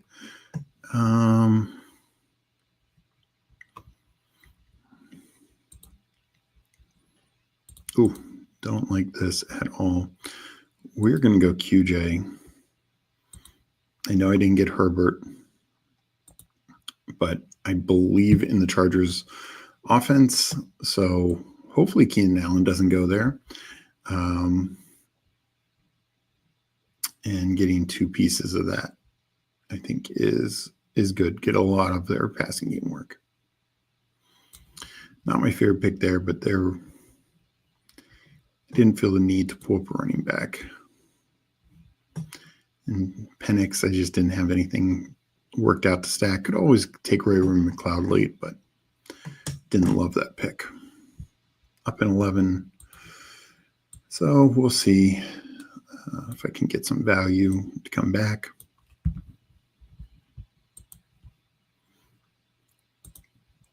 This is this is my final Husky. And good seeing you in here. Tootin with T-Lot. So I'm kind of out on Tootin right now. I'm definitely buying into some of the Tank Bigsby stuff. Honestly, that's who I should have taken. Him going 141. Yeah, I now regret not thinking that through and taking Bigsby. I think Bigsby and ETN seem like they are getting almost all the workload with the ones. And it makes sense. While I question Bigsby's ability to have a passing role for Liam Cohen, I honestly question Tootin. Despite being a faster speed back, he's not a really good pass catcher. Not good at all. So between that, the fumbling issues, the fact that he probably does best in the zone, he's just the exact opposite of Bucky Irving. He's big, fast, explosive. Bucky is small, slow, but some of the best vision you'll find in the league, and good at catching the ball. So really could use tight end. We will pull up Brenton Strange for our first tight end. So we get a second piece of the Jags offense. And I need to catch up at tight end. Right now I'm I ranked likely at 178. So he's fallen in ADP already considerably, I'm just not considering him in this range. Up in 7 picks. Don't have anything I love here.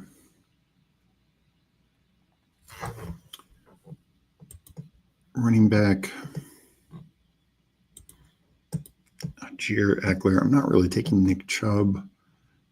Could pull up Jerome Ford again for a 5th back. I'm only going to take 5 and just need non-week 14. Braylon Allen. That's probably where I would have gone. Tight end. Ertz. Gesicki. I thought I moved him down more than 162. For some reason, I thought I put him in the 170s.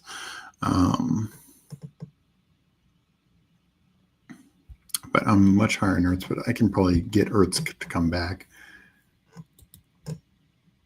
Receiver.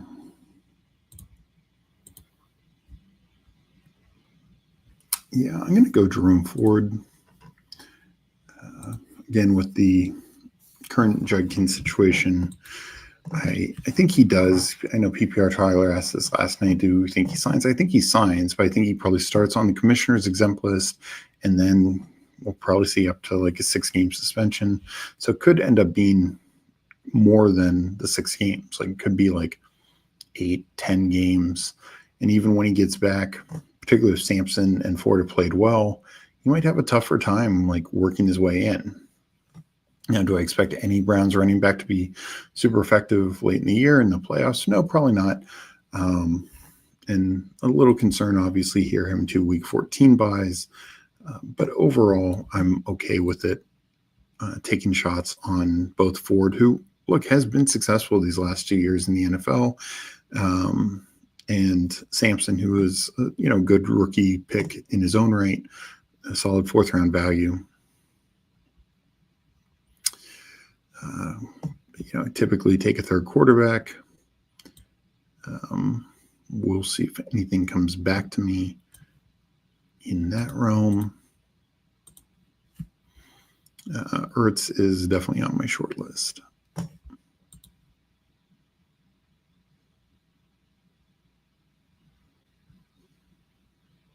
I was taking all 3 of the Jags backs. I don't think the Jags will be good this year and end up trading ETN. No, and I think that's fair. Would not be surprised if one of Bigsby or ETN get traded. ETN, obviously, in his final year of his rookie deal, so that'd make the most sense. So that could happen. I was taking Tootin some earlier. I think I just want to see his price settle. I want to see him going well below Bigsby before I start taking him again. So I probably will take a little of him later. But I feel like he should be going in like the 170s type.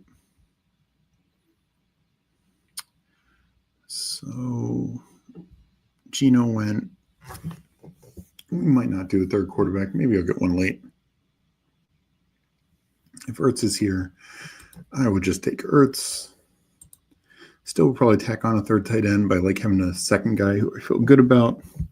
Whether Terry comes back or not, Ertz has been, late 15th round feels really good for a guy who was a top 10 tight end last year and returns to the same quarterback, same offense, etc.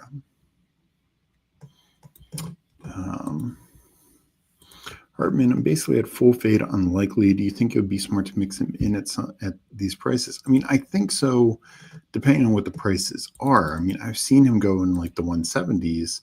He went 167. So, yeah, I mean, late 160s, early 170s. I think I took him a slow maybe this morning or late last night where he was like 165, 167, somewhere in that range. So I want to take a few shots of him there. But, yeah, I'm probably going to end up I had a decent chunk of likely, but right now I'm kind of out. Every now and then, I'll take him if he's fallen to these prices.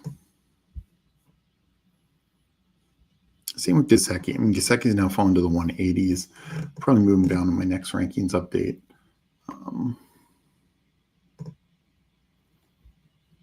And I'm going to still take him. I think I will go Cade Otton here for the stack with Baker. Third buy. I know he got a little banged up at practice. Not too worried. Just kind of really betting on Baker. And so both my quarterbacks so far double stacked. If I take a third quarterback, it might just be for an advancement piece. And, I'm done at running back. One more receiver at least. Well, probably done at running back. One more receiver, probably one more quarterback.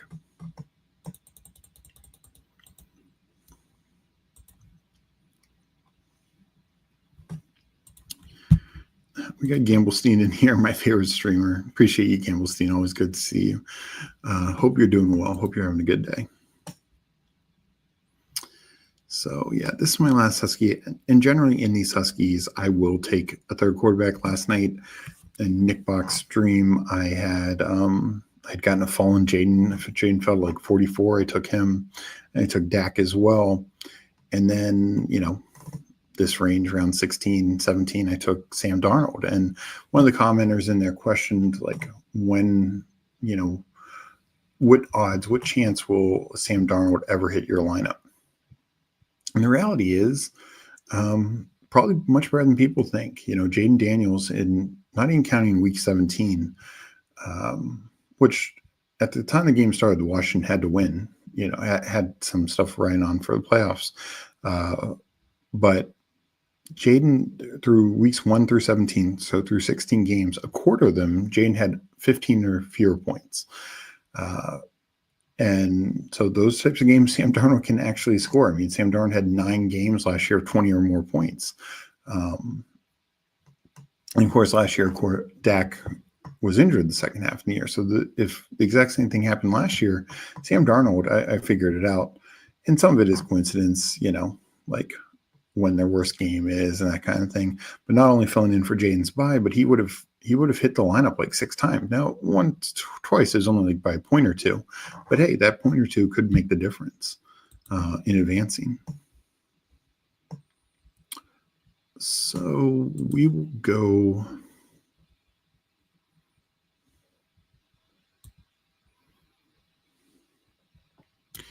We're going to go Hopkins here.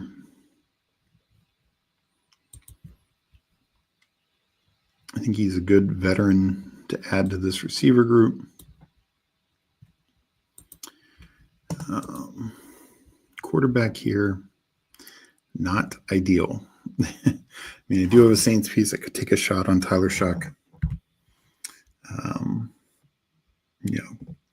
Could honestly take a shot on Joe Flacco, which he's week 9, so it's the same bye week as Baker. I do think he starts. I mean, it's looking more and more.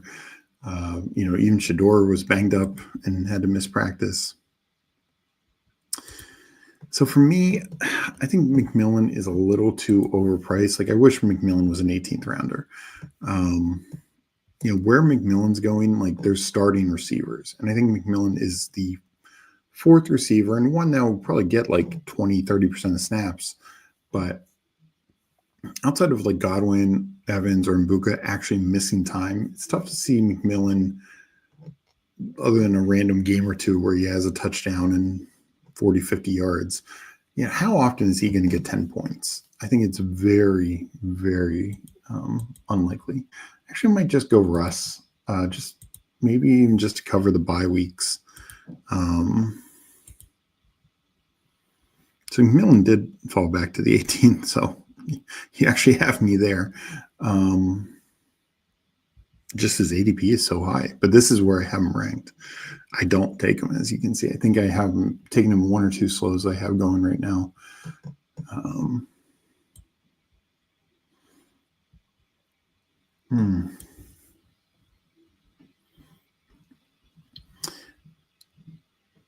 No, I mean, just Scatterboo. So no real correlation here, but I will take Russ.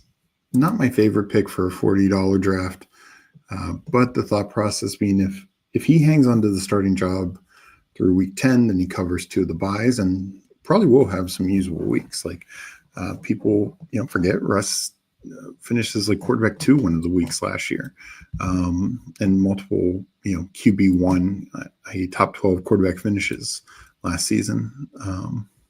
Shador for the upside. Yeah, definitely not taking any Shador. Dylan Gabriel hasn't looked great at camp, but he seems to be clearly ahead of Shador. Pickett is still banged up. I mean, Flacco is just walking into this job. Always expected him to start, but without any competition to press him, he could be starting for a long time. So I think I am, again, taking him in a couple slows. I think I'm going to start taking a little bit more Flacco. And honestly, Russ, like I know some people really hate Russ and want to make Dart happen, but Dart's not really getting a lot of reps with the ones. Like it seems to be all Russ. And I think that's fine. I think that's to be expected. I just think that's kind of Russ could have this job. I've kind of said all along, I think he gets half the year. Wouldn't be surprised if it's maybe up to the bye. So in which case, Russ would definitely count for a lot. And even if it's just to help me advance to the playoffs, getting to one of those 1 of 3s or 3 of 12, one of those top 3 spots is key. As much as I love Baker and Trevor Lawrence, I'm competing with teams that have Lamar, Jane Daniels, Joe Burrow, Jalen Hurts, Josh Allen, et cetera, not to mention other combos. So even if Russ is helping me there, that's why taking a third quarterback can just carry value, even if they're only in your lineup 2-3 times. And even if it's only by like 2 or 3 points, like I mentioned about Sam Darnold over Jaden Daniels, like twice it would have been by like a point to 2 points. That maybe is the difference between my Jaden team advancing versus the Lamar team or the Josh Allen team last year. That really could have been the difference. So, depending on what their backups were, but just something to always keep in mind when people, aren't too big of fans of the 3 quarterback build. It's an insurance policy, but so is taking an 8th or 9th receiver. Like, I'm not really planning on DeAndre Hopkins cracking my lineup too often, but I take him for an insurance policy. And like this comment here with Eddie, like if you were to take McMillan, if Evans misses a week or two, Godwin comes back a little slow, etc., then McMillan maybe is enough to justify it. And that's why I think he should go in the 18th round. If he was going routinely in the 18th round, I'd take him a lot more. I just see him way too often taken in the 160s, 170s.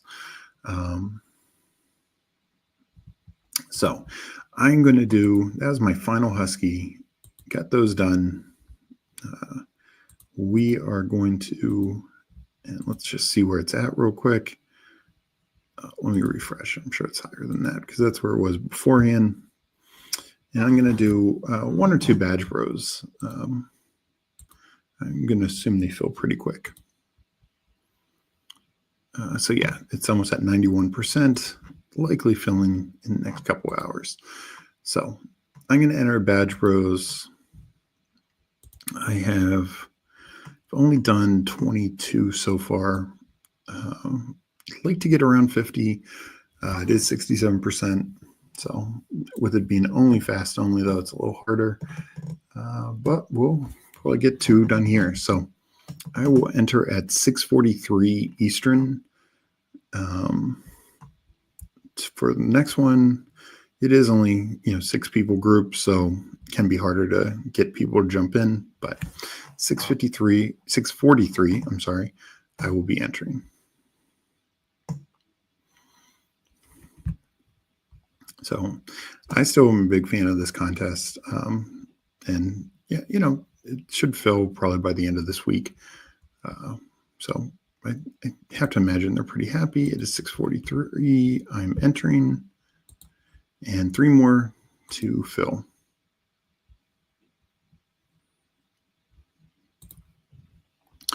So Woody Woodman, appreciate you joining the chat. So a couple of things. Yes, it's a little higher dollar, $40 entry, but the advance rates, it's a 3 of 12, 3 of 12 to the start. And then it's, I think it's 2 of 8, 1 of 6. Let me bring it up in another screen to double check that. So the advance rates are way better than say BBM or other or most other contests. I mean, some smaller dollar things have similar, 2 of 8, then 1 of 6. But the 3 of 12 is pretty unique. Post draft, post when the BBM launched, any contest since then, the only things that have been above the 2 of 12 have been the Dalmatian, the Little Dalmatian. The Dalmatian was 4 of 12. The Little Dalmatian, the Bulldog, the 1 and 2, and then Husky are 3 of 12. And then this having a 2 of 8, 1 of 6 are really strong as well. It also has 50K up top, which some of these other bigger dollar ones like the Dalmatian was less. The Chow Chow I think was 50. I think the Bulldog was only 30. I think the Dalmatian and Bulldog were 30. Still waiting on 2 people, by the way. And so you get 50K top prize. And also, if you max enter, which is 10 entries, that'd be $400. That'd be the min prize to make the finals, which something like the Chow Chow, the minimum prize to make finals was $555. And if you maxed, it would have been $750. So, now if you only did 10 or 11 entries, then you'd make your money back. But overall, I just think it's one of the better contests. So let's see, we got Hartman in here at the 2 spot. We got Chaz Michelson, CBK at the 4. Don't recognize any of the other names, but with this being a 1-6, it's tough to say good luck too much, but hopefully it's the three of us battling for the final spot here. So I do have the turn here, 6-7, which I do like quite a bit. Eddie saying good luck. Appreciate that as well. But yeah, so just the better advance rate, I think, and the payout structure, I think, is why I'm more in favor of these types of contests. And still having a pretty decent prize, 50K. I think we'd all enjoy to hit a 50K shot any year. So this is starting now. And up top in the front of the draft, I typically take the first couple guys. At 6-7, I'm a bit more willing to mix things up a bit. But we'll just kind of see what the room gives me.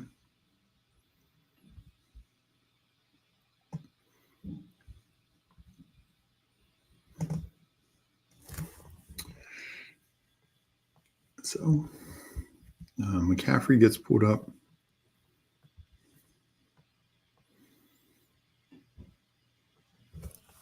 Okay, Gibbs. So I'm going to take Jefferson Lamb. I generally like starting running back in this, just because running back, I think, thins out a bit more than receiver does. And we'll see what the rest of this draft shows, but I might take these two receivers and then not take another one for another 6 rounds or something. Maybe even longer. So we'll see. But I think I mentioned this in the article. You can do anchor, in this case, double anchor receiver, maybe only stop at 6. That's another thing I could potentially do. Maybe I've done 4 quarterback builds. Generally I like to do only 2 tight ends. I do some three tight end builds. I don't think I've ever done a 4 tight end build. I've done 7 running backs. So I think there's ways you can mix it up. And even if I do wait at receiver for a while, I could still stop at 6, knowing that these 2 guys are just, absolute alphas.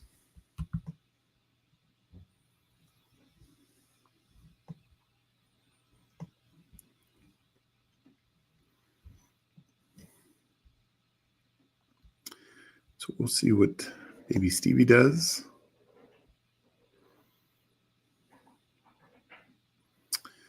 And is there any update on the Bowers returns practice? Good to know. And he takes them. So I will go Bucky here. And I will go McBride. I like getting an elite tight end.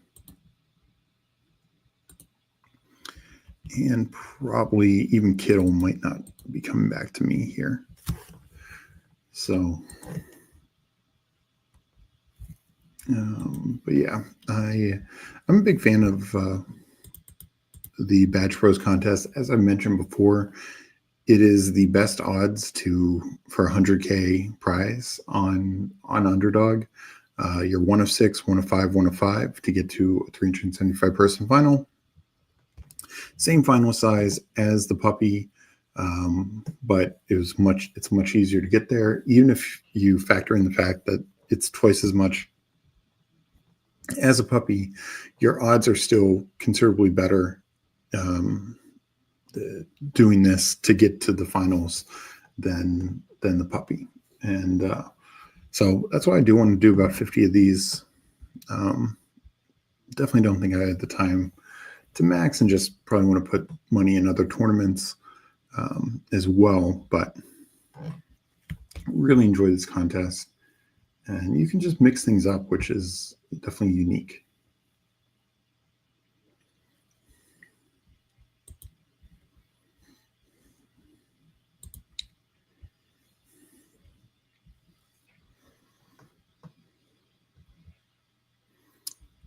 So we'll see here what I get back.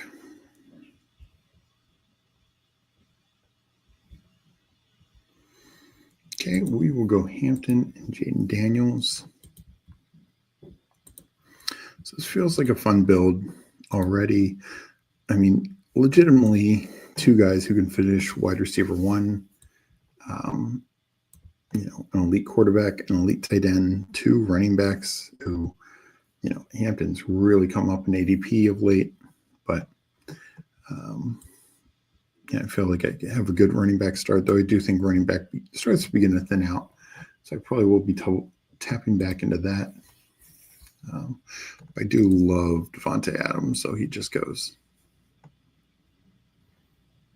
So I might go 1-1 this next time. We'll see what the board gives me. Yeah, Higgins, Adams, those would have been clear top receiver targets for me.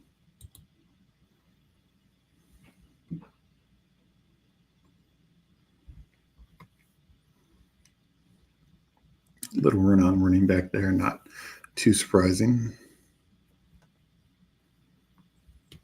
And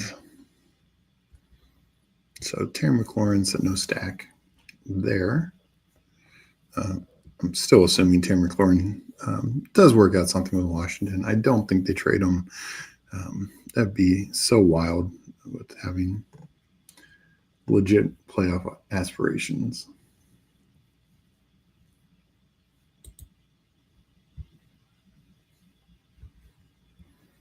So I'll just go with the board here. Cook and Walker, two big play backs. I have a ton of Kamara already. Okay, why aren't you letting me select it? Okay, then let me select the next one.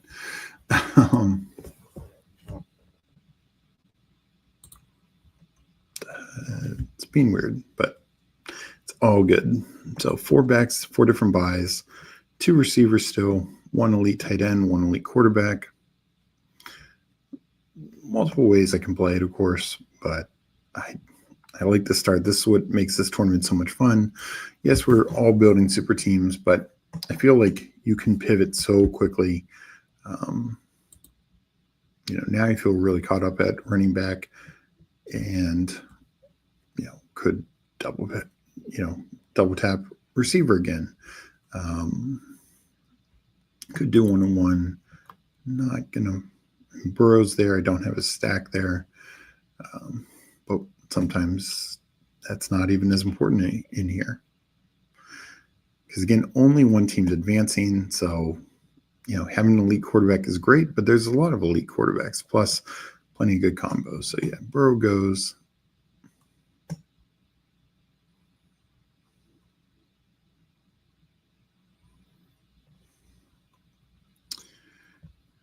And we are up. I'm going to take Jameson Williams. And I think I'm going to take Trevion Henderson or Harvey. I'll let Williams pick first, and then I'll lean Harvey. I mean, this is why I am ranked higher than Henderson. He's just in a better offense. I just think the scoring opportunities are going to be considerably higher.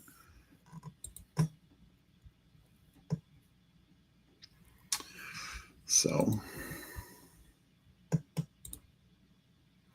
about to draft and limb weekly winners. Nice. Well, good luck, Eddie.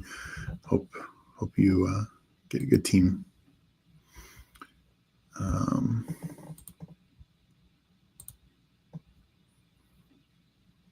Henderson goes there. I don't mind taking Debo in this format. I think Debo will have some spike weeks on Washington. And I feel it's very open whether I have 6 or 7 receivers, probably not 8. Probably looking at a 6 running back, 2 more quarterbacks, 1 more tight end. But might just go, because of that, might go 7 receivers still. Very likely double tap here.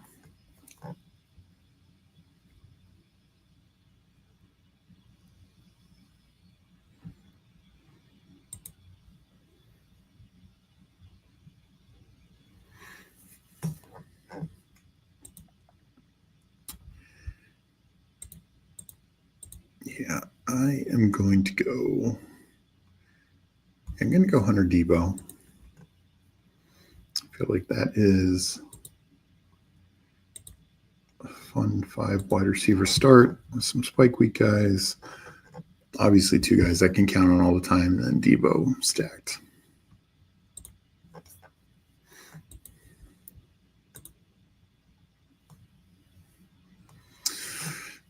I mean, honestly, I think Harvey and Caleb Johnson. I think they get the most touches. I think definitely Denver offense is the best of the 3. Wouldn't shock me if the Steelers are number 2 in that. Though I think the Patriots will be better. But I just think Caleb, in terms of underdog scoring, is going to have just a pretty decent touchdown upside. Where Henderson, I worry, Stevenson could have more of that role. Of course, Drake May even stealing some of that. That's the thing with Caleb Johnson is I don't think Aaron Rodgers is stealing any touchdowns or any real rushing yards. And I think Rodgers will throw for a bunch, but I think that situation's fine.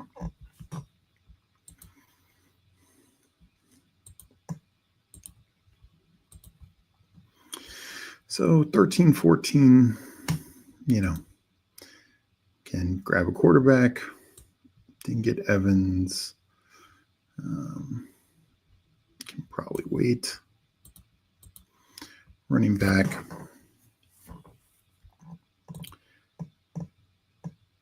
Yeah. Not going to take Addison. I usually consider him in this format, but I don't like double tapping there.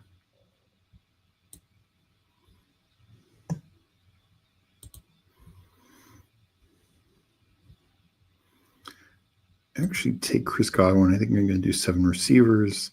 I love the upside that he brings.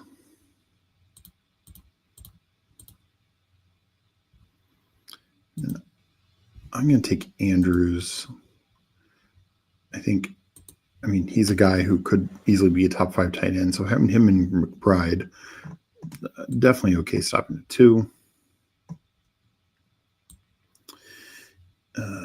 So 2 week 8s, that's it at receiver. 2 week 12s at running back. I need quarterback here. Probably be looking at a few guys. Dak being number 1. So, yeah.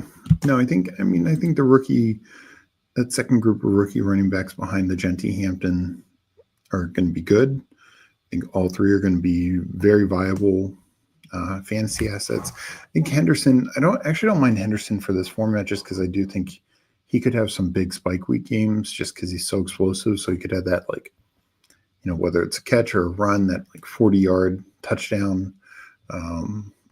And just, wouldn't shock me if he's 1 or 2 games with 2 touchdowns. But, so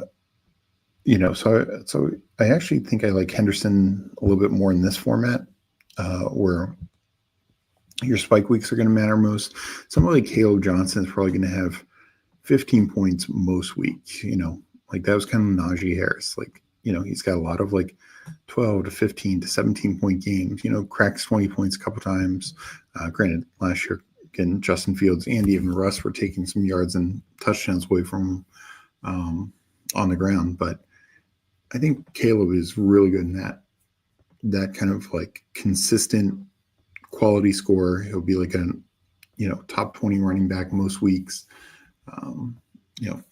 Have a couple top 12 weeks, but won't be as consistent for spike weeks. So we'll take Dak.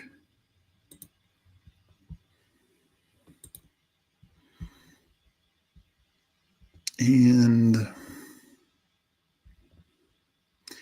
just take the second one here. I'll take McCarthy, stacked with my top receiver. He's got a little rushing ability in his own right. So 2 picks to go. probably looking running back receiver.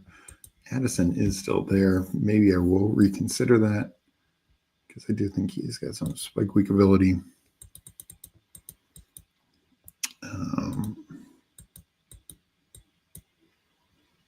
But there's a few guys I could take at either position that make enough sense.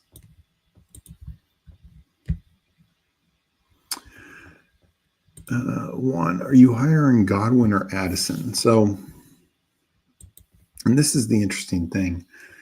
I have them ranked fairly similarly, but it is the difference between Godwin coming back from an injury and Addison just we kind of know is going to miss the first couple weeks. I think the fact that Addison, I think we know is capped at 3 games, so it could be 1, probably more likely 2 or 3. Feel a little bit better because Godwin could have a little longer ramp up time. He might not even miss a single game, but he just might be more ramped up. Addison feels like a value. I'm going to go Addison, and then running back. I'll take my guy Scattaboo. The fact that he could just be a touchdown machine could get him some spike weeks late in the year. Again, my running back room, I feel like I caught up quite a bit. And he's a guy who's not going to be nearly 100% owned in this. Mason, I lean him a little bit more, but I already have so much Vikings already, with Addison and Jefferson. So a bit of a unique build for me, taking the 2 receivers at the top, then waiting a bit, kind of like I said. But that's what I like about this contest is you can do some unique, fun things. And even in a situation where I didn't go too deep down the rabbit hole, Scat, I think it ends up being a unique lineup. Let me finish answering chat, and then I'm going to do another one. But what I will say about Godwin, I mentioned this before, talking about Rashee Rice still being the top 50 pick, and Godwin is now falling to like the 80s. People say, well, look at what Rice did the first 3 weeks. Well, look at what Godwin did through the first 7 weeks. Through 7 weeks, he was wide receiver 2. So why get Rice is younger and get it's more suspension risk than just the injury, though Rice has the injury as well. But why are we taking Rice so high? That's one, I know a few people will push back on that, but I think Chris Godwin should deserve at least some of the same consideration. We got BP in here, GM. Good seeing you, BP. How often do you review your in-season results? And if you do, you can do content around that review. So last year, starting like week 8 on, week 9 on, I'd post on Twitter. I think now, as we've grown, we probably will do like maybe a show talking about like where I'm at, and probably both Meg and I, like where are we at? What are we looking for? What teams are we hoping are coming through? Like, some teams are just probably dead at that point with injury and whatnot. So we need to figure that out, but we're definitely going to do some of that for sure. Of course, we'll also be doing early in the year, content around the resurrection format as well. Nice, man. Thank you. It's always tough choosing between 2. Godwin started off so hot last year. It looked like he could have or would have finished as top 10, possibly top 5 receiver last year. No, 100% agree.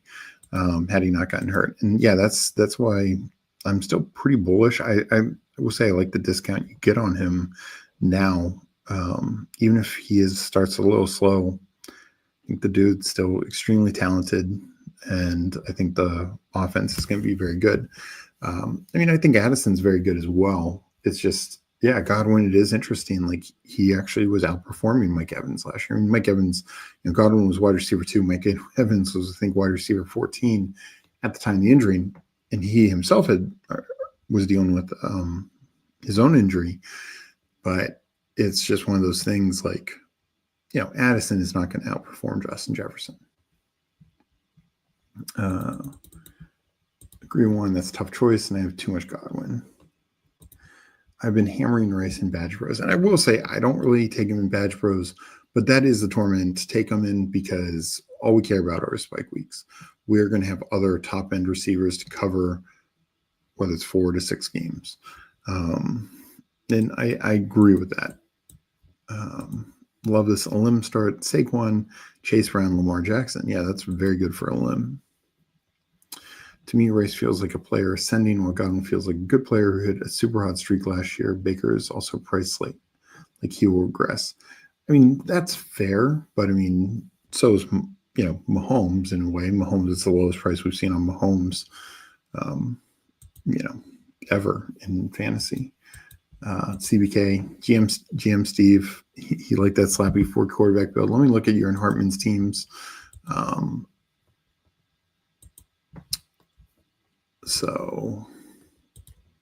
But I do get your point, Hartman. Like Rice is younger. I mean, there's no doubt about that.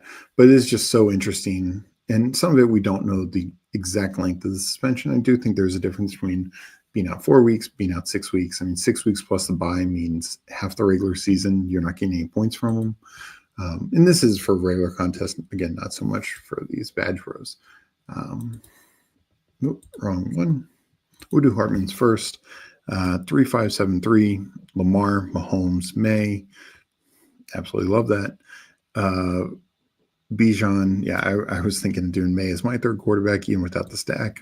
Bijan, Achane, JT, Brees Hall, and then taking Trevion, like I talked about.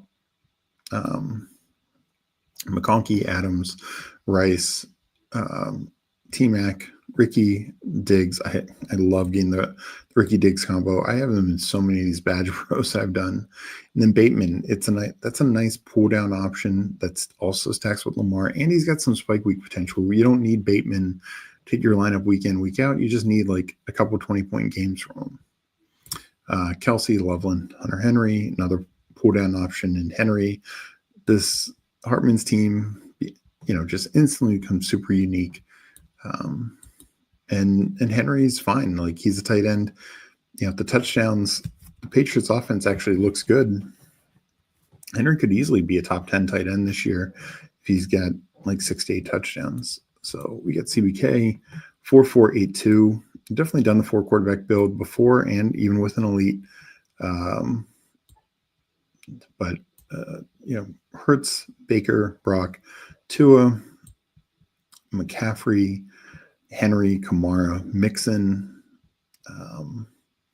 Amon-Ra, A.J. Brown, Tyreek Hill, Mike Evans, DK Metcalf, Jalen Waddle, Zay Flowers, Juwan Jennings, and then 2 tight ends, Hawk and Njoku. I mean, I think it's very strong. I don't feel as great doing only 4 running backs when Mixon's one of them. Granted, obviously CMC and Henry and Kamar should all be there those first couple weeks if, say, he's missing some time. But that just being concerned about the injury. I've taken Mixon late. I mean, you got him pick 100. That's, last round of the draft. So I think that's a good pick. But I probably would have had a 5th running back in the mix, whether it's, Juwan or Flowers pivoted to a running back. One of them, I just think would have made a little bit more sense from a risk standpoint because there's so much. I mean, quarterback having 4 guys who can all spike to go along with an elite is really good. And then 2 tight ends, you absolutely only need that, I feel like, in this contest. So overall, it's fine. It's the Mixon. I don't mind Mixon in of itself. It's just when I think I've taken Mixon in like 6 running back builds. So where if he ends up being a bust, I don't worry that I'm drawing dead on it. I'm slamming RB in this limb. No, I mean, I think that's a smart strategy for a limb. You want that flex to be a running back. You're more likely to win head-to-heads that way. Of course, get out the initial 12-person group. So we're going to do one more Badge Bros. We'll start it at 7:11. I will enter. So within the minute, thank you everyone for joining me in chat, joining me in some of these drafts, and appreciate seeing you all in here talking ball. Always a lot of fun. Like I mentioned before, tomorrow, I think about 2 p.m. Eastern, I will be on again, and I'll have Hartman on. So we will definitely have a good time drafting then, and talking ball. Hartman, as you well know, does his own streams, super sharp, does a ton of drafts, so tons of experience. Mixing it up. Definitely want to hear. I know some of his guys is on, guys is not on, but I want to hear some of it. I know he big time. I think he's at like 20-25% lamb, which is impressive. And we are entering now. So one more to go. It filled up. Hopefully one or two of you at least got in here. And we got CBK again. That's the only one I see. So if anyone else is in here, please let me know. And good luck to you, Chaz, Michael Mikinson, CBK. Hopefully one of the two of us take this down in advance.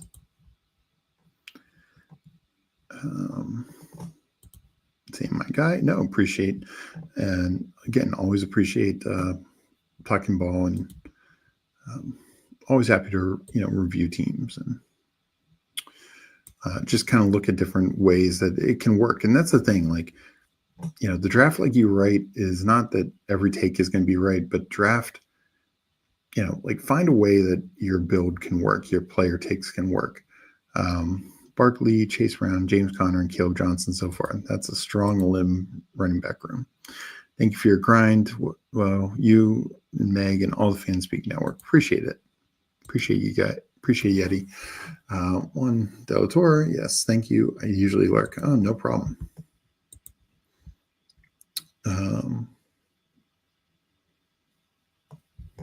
I am up. That would have been good to pay more attention to, but in this, it's not too worrisome for the first round. And I do like Saquon, like I mentioned. I generally like taking running back a little earlier, like starting kind of like CBK started his room, or Hartman. Hartman was very balanced between like running back and receiver early on.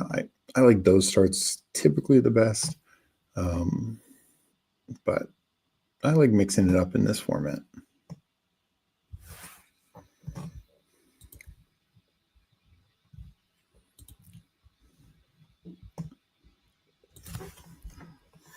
So up into Henry gets pulled up. Puka, Neighbors, Nico, Monra, BTJ. We will pull up Genty to start 2 running backs this build.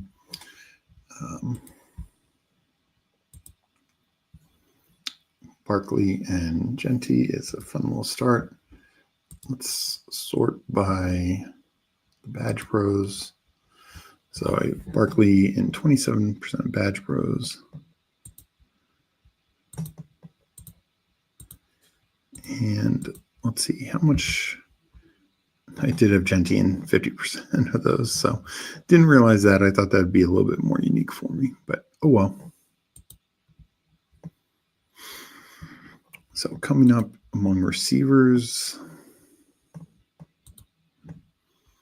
So I don't have any Neighbors with Barkley. I would do that. Don't have Latin McConkey, but I'm not sure if I want to go down for that.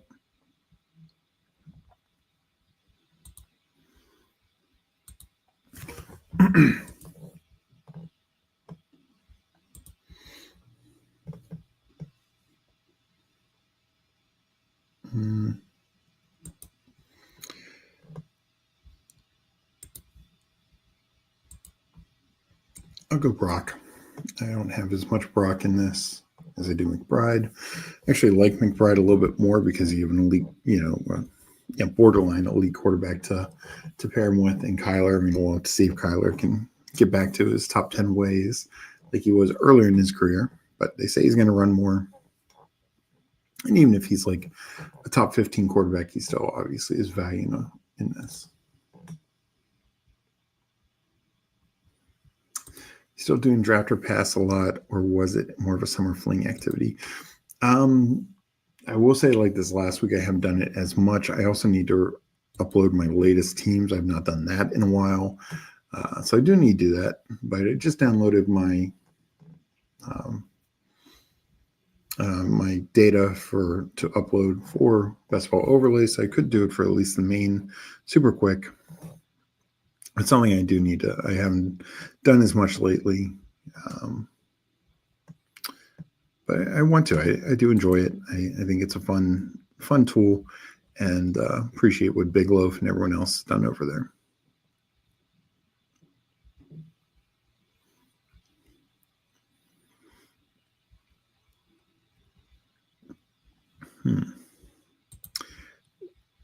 Interesting. I don't have any AJ Brown. Why not do that?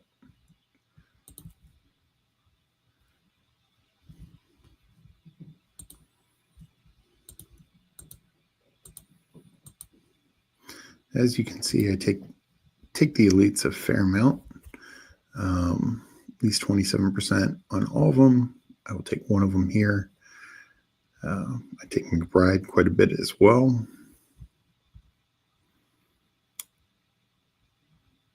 So we will grab an elite quarterback here. No real lean on any of them. Yeah, double Vegas, probably not the best ideal, but who knows? I think both could be special enough at their positions to pay off.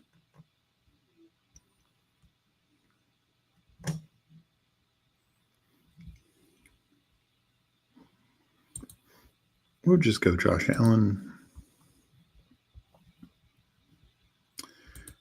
Running back, Hampton. Don't have Hall, don't have Kyron. James Cook, I have a ton of, 50% as you see. He just falls to a range that's pretty easy to do. I don't typically double elite tight end in this. I like getting an elite tight end. I don't generally double elite tight end.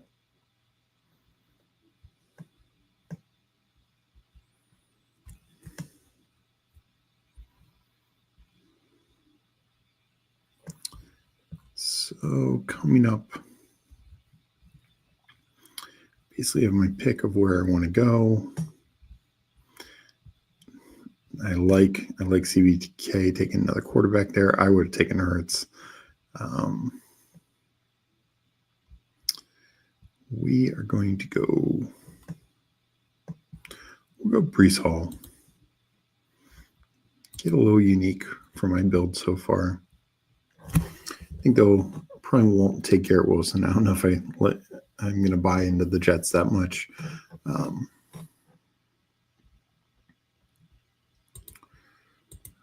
Mike Evans. Don't take as much Terry. Yeah, I have a massive amount of Kamara.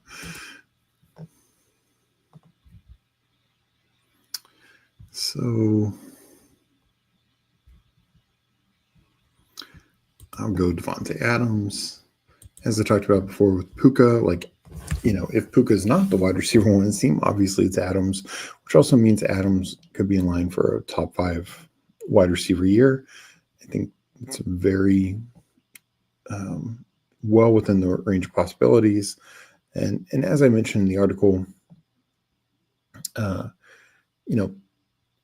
think we should be playing at like the odds that Puka is wide receiver one on the team, like 60-40, 55-45. It's just not like these other situations where, it's 90-10.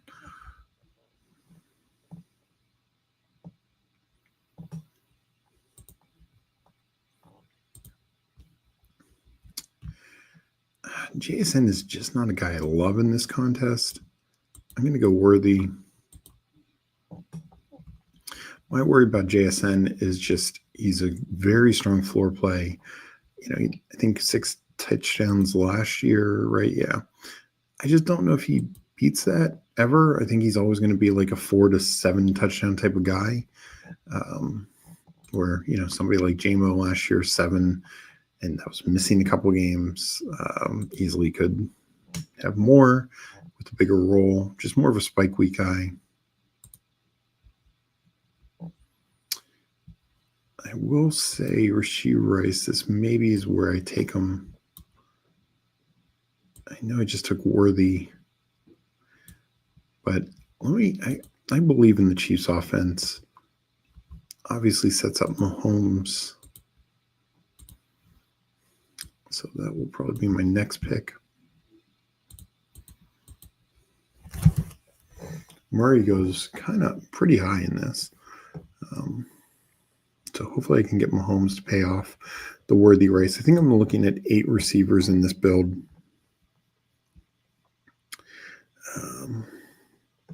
Got 2 week 9 buys at running back. Not loving the start, to be honest. Sometimes you get a little too cute trying to get unique in different builds. Only get Mahomes. I don't love only doing 2 quarterbacks in this. But I want to make sure I get Mahomes. Running back has really dried up.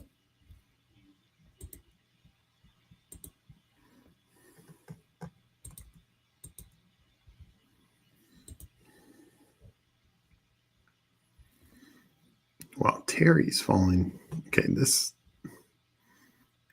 draft is wild to me.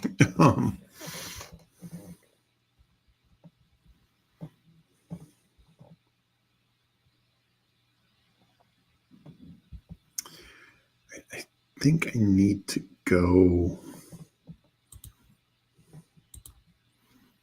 Pollard just from a running back is about to be totally done. You know, like this is just the thing with this contest. Like the Jalen Warrens, guys like that, they're just not really draftable. You know, you can make a case for like a Scadaboo, honestly, even Dobbins slightly. But Taj Spears only in certain, honestly, only would I take Taj Spears on a team with Tony Pollard and just ensure that you get the Titans room. I was kind of hoping Williams or Sutton would come back. They don't. I already have 4 receivers. Got the Chiefs room. Got Adams, got Brown.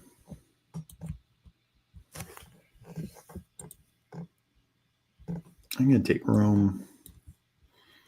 Like him quite a bit.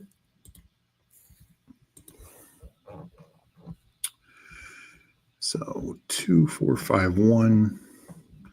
Oh, absolutely only doing 2 tight ends, and might even wait for a late tight end to pair with Bowers.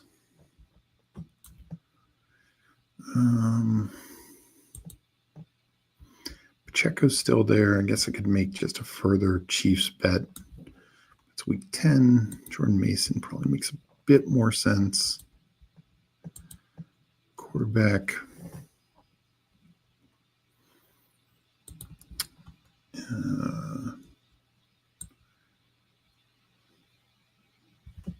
Maybe Caleb Williams. We'll see.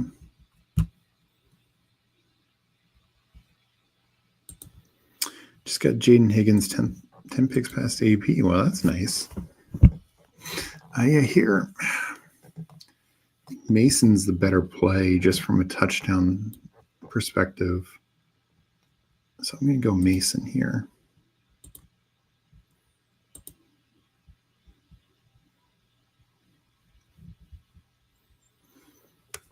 Yeah, that's what's so wild about this. I mean, we just saw Addison in the last one. Went super late.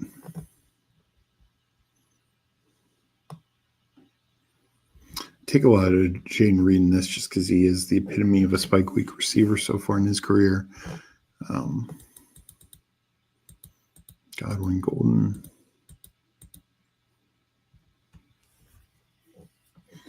Yeah, typically, I'm a little heavier at receiver at this point. So probably will lean that way. Tight end, I'm not going to take Kelsey. Surprised I have no Ingram, to be honest. So Fields goes, I will take Diggs. I think that helps me out at receiver quite a bit. different buy. I think he's going to be the wide receiver one on this team. Overall, I like my receiver group. I should have a Kansas City guy pretty much every week, just about, to go along with Brown and Adams and Adunze and Diggs. We'll take one more. So I'm probably back to 7 receivers in my mind.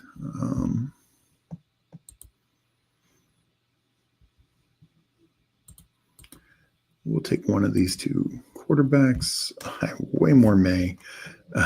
So I guess I should be smart and take Caleb, but it's tough to not like Drake May in this contest.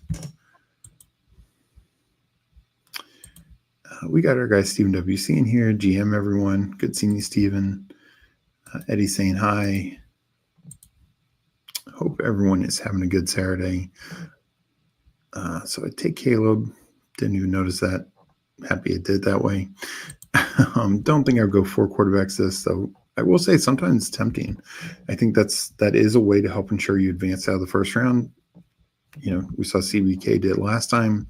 You take 4 quarterbacks, especially 4 you feel good about or well stacked up. You're just going to, again, you need to get above the other elite quarterbacks. So it's a good way to do it. We need a tight end. I'm going to go Loveland here.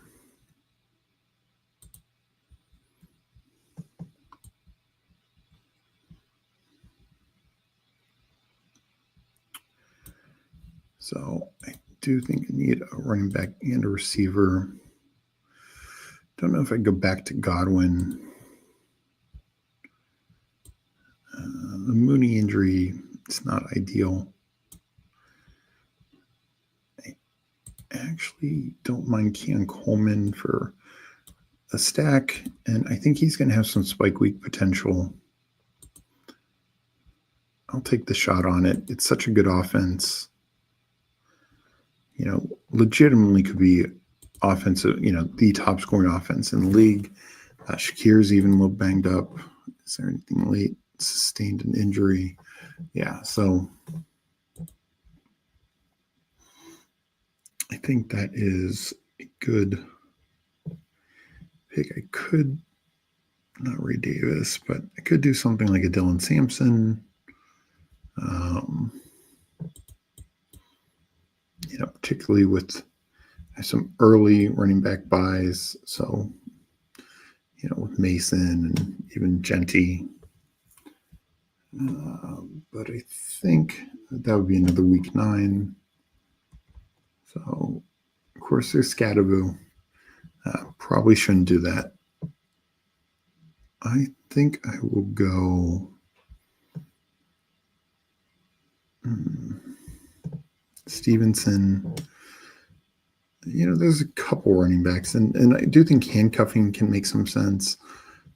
Braylon Allen, if I didn't already have some week 9, maybe I'd go that way. I think, though, I'm going to go Tank Bigsby. If camp reports are right, Bigsby could be the number 1, could be the red zone guy. He did have 7 rushing touchdowns last year, multiple 20-point games. Do you think he will need some more receiving work this year? But probably currently, he's probably the lowest guy you'd take without it being the handcuff of somebody. As I've talked about before, and I know Hartman's talked about, like taking guys like a Taj Brooks with, particularly with like a Chase Brown, because if Chase Brown gets, even if it's for like 3 weeks, for instance, like, in neither case, but, Joe Mixon missed a couple games, Jonathan Taylor missed a couple games. In either of those cases, the backup running back didn't do anything. But if you had somebody like a Taj Brooks who fills in for those 3 weeks and has a couple of big weeks, a better example would probably be like Tajay Spears with Tony Pollard, or Charbonnet with Kenneth Walker. Basically, whoever was starting for those 2 teams was a very good running back almost every week. It's just the starter was injured, missed a couple games at least. In Walker's case, more than that. So, that can be a good way to approach it, I feel like, to get a handcuff. And look, this, don't know who Dean Marsh took, but this is what I mean. Like, these guys are not taken. Charbonnet's not taken. I'm guessing Taj Spears not taken. Yeah, Stevenson. So these are backups who, have a little value in regular contests, but they're only really going to have value if the starter goes down. Like Charbonnet, you might have a couple 10-point games when Walker's still playing, but you're really only looking for the 20-25-point game that he has when Walker misses time, or like Taj Spears, what was it, weeks 15 and 16 where Spears had a 20-point game. Those will play for you. The playoffs pods small and badge bros. Haven't checked it. Yeah, so both the quarterfinals and semifinals are five person pods, and it's 1 of 5 advanced. So even better, and that's why I said, like, the finals is 375 people. That's the exact same number as the puppy, but the puppy, it's 1 of 10 to get there. This is 1 of 5, 1 of 5. So you get to the finals in this. Both contests have 100K up top. You just have a much better chance of getting there. And now that's completed, let me go to the tournament. Probably will wrap it after this, especially since I'm going to be back on tomorrow with Hartman at 2 p.m. Eastern. But yeah, it's 1 of 6, 1 of 5, 1 of 5, 375 final. And, the one downside is, in the puppy, you make finals. If you maxed it, it costs $750 to max. You get your $750 back. Here, you make finals, you only get $250 back. So that is, I will admit, that is a downside. I would have liked it to be a little higher than that.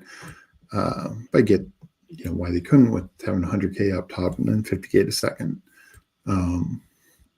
So, if you do more than 25 of these, you're going to need multiple playoffs, multiple semifinals, even 2 finals to make your money back. Like if you were to max, and this is where we'll say is the downside of the tournament, maxing this, you need like 3 finals teams. You'd even need more than 3 finals teams, but like 1 to finish pretty high and a couple other finals teams to get your money back. And that's one of the reasons why I don't think I will max.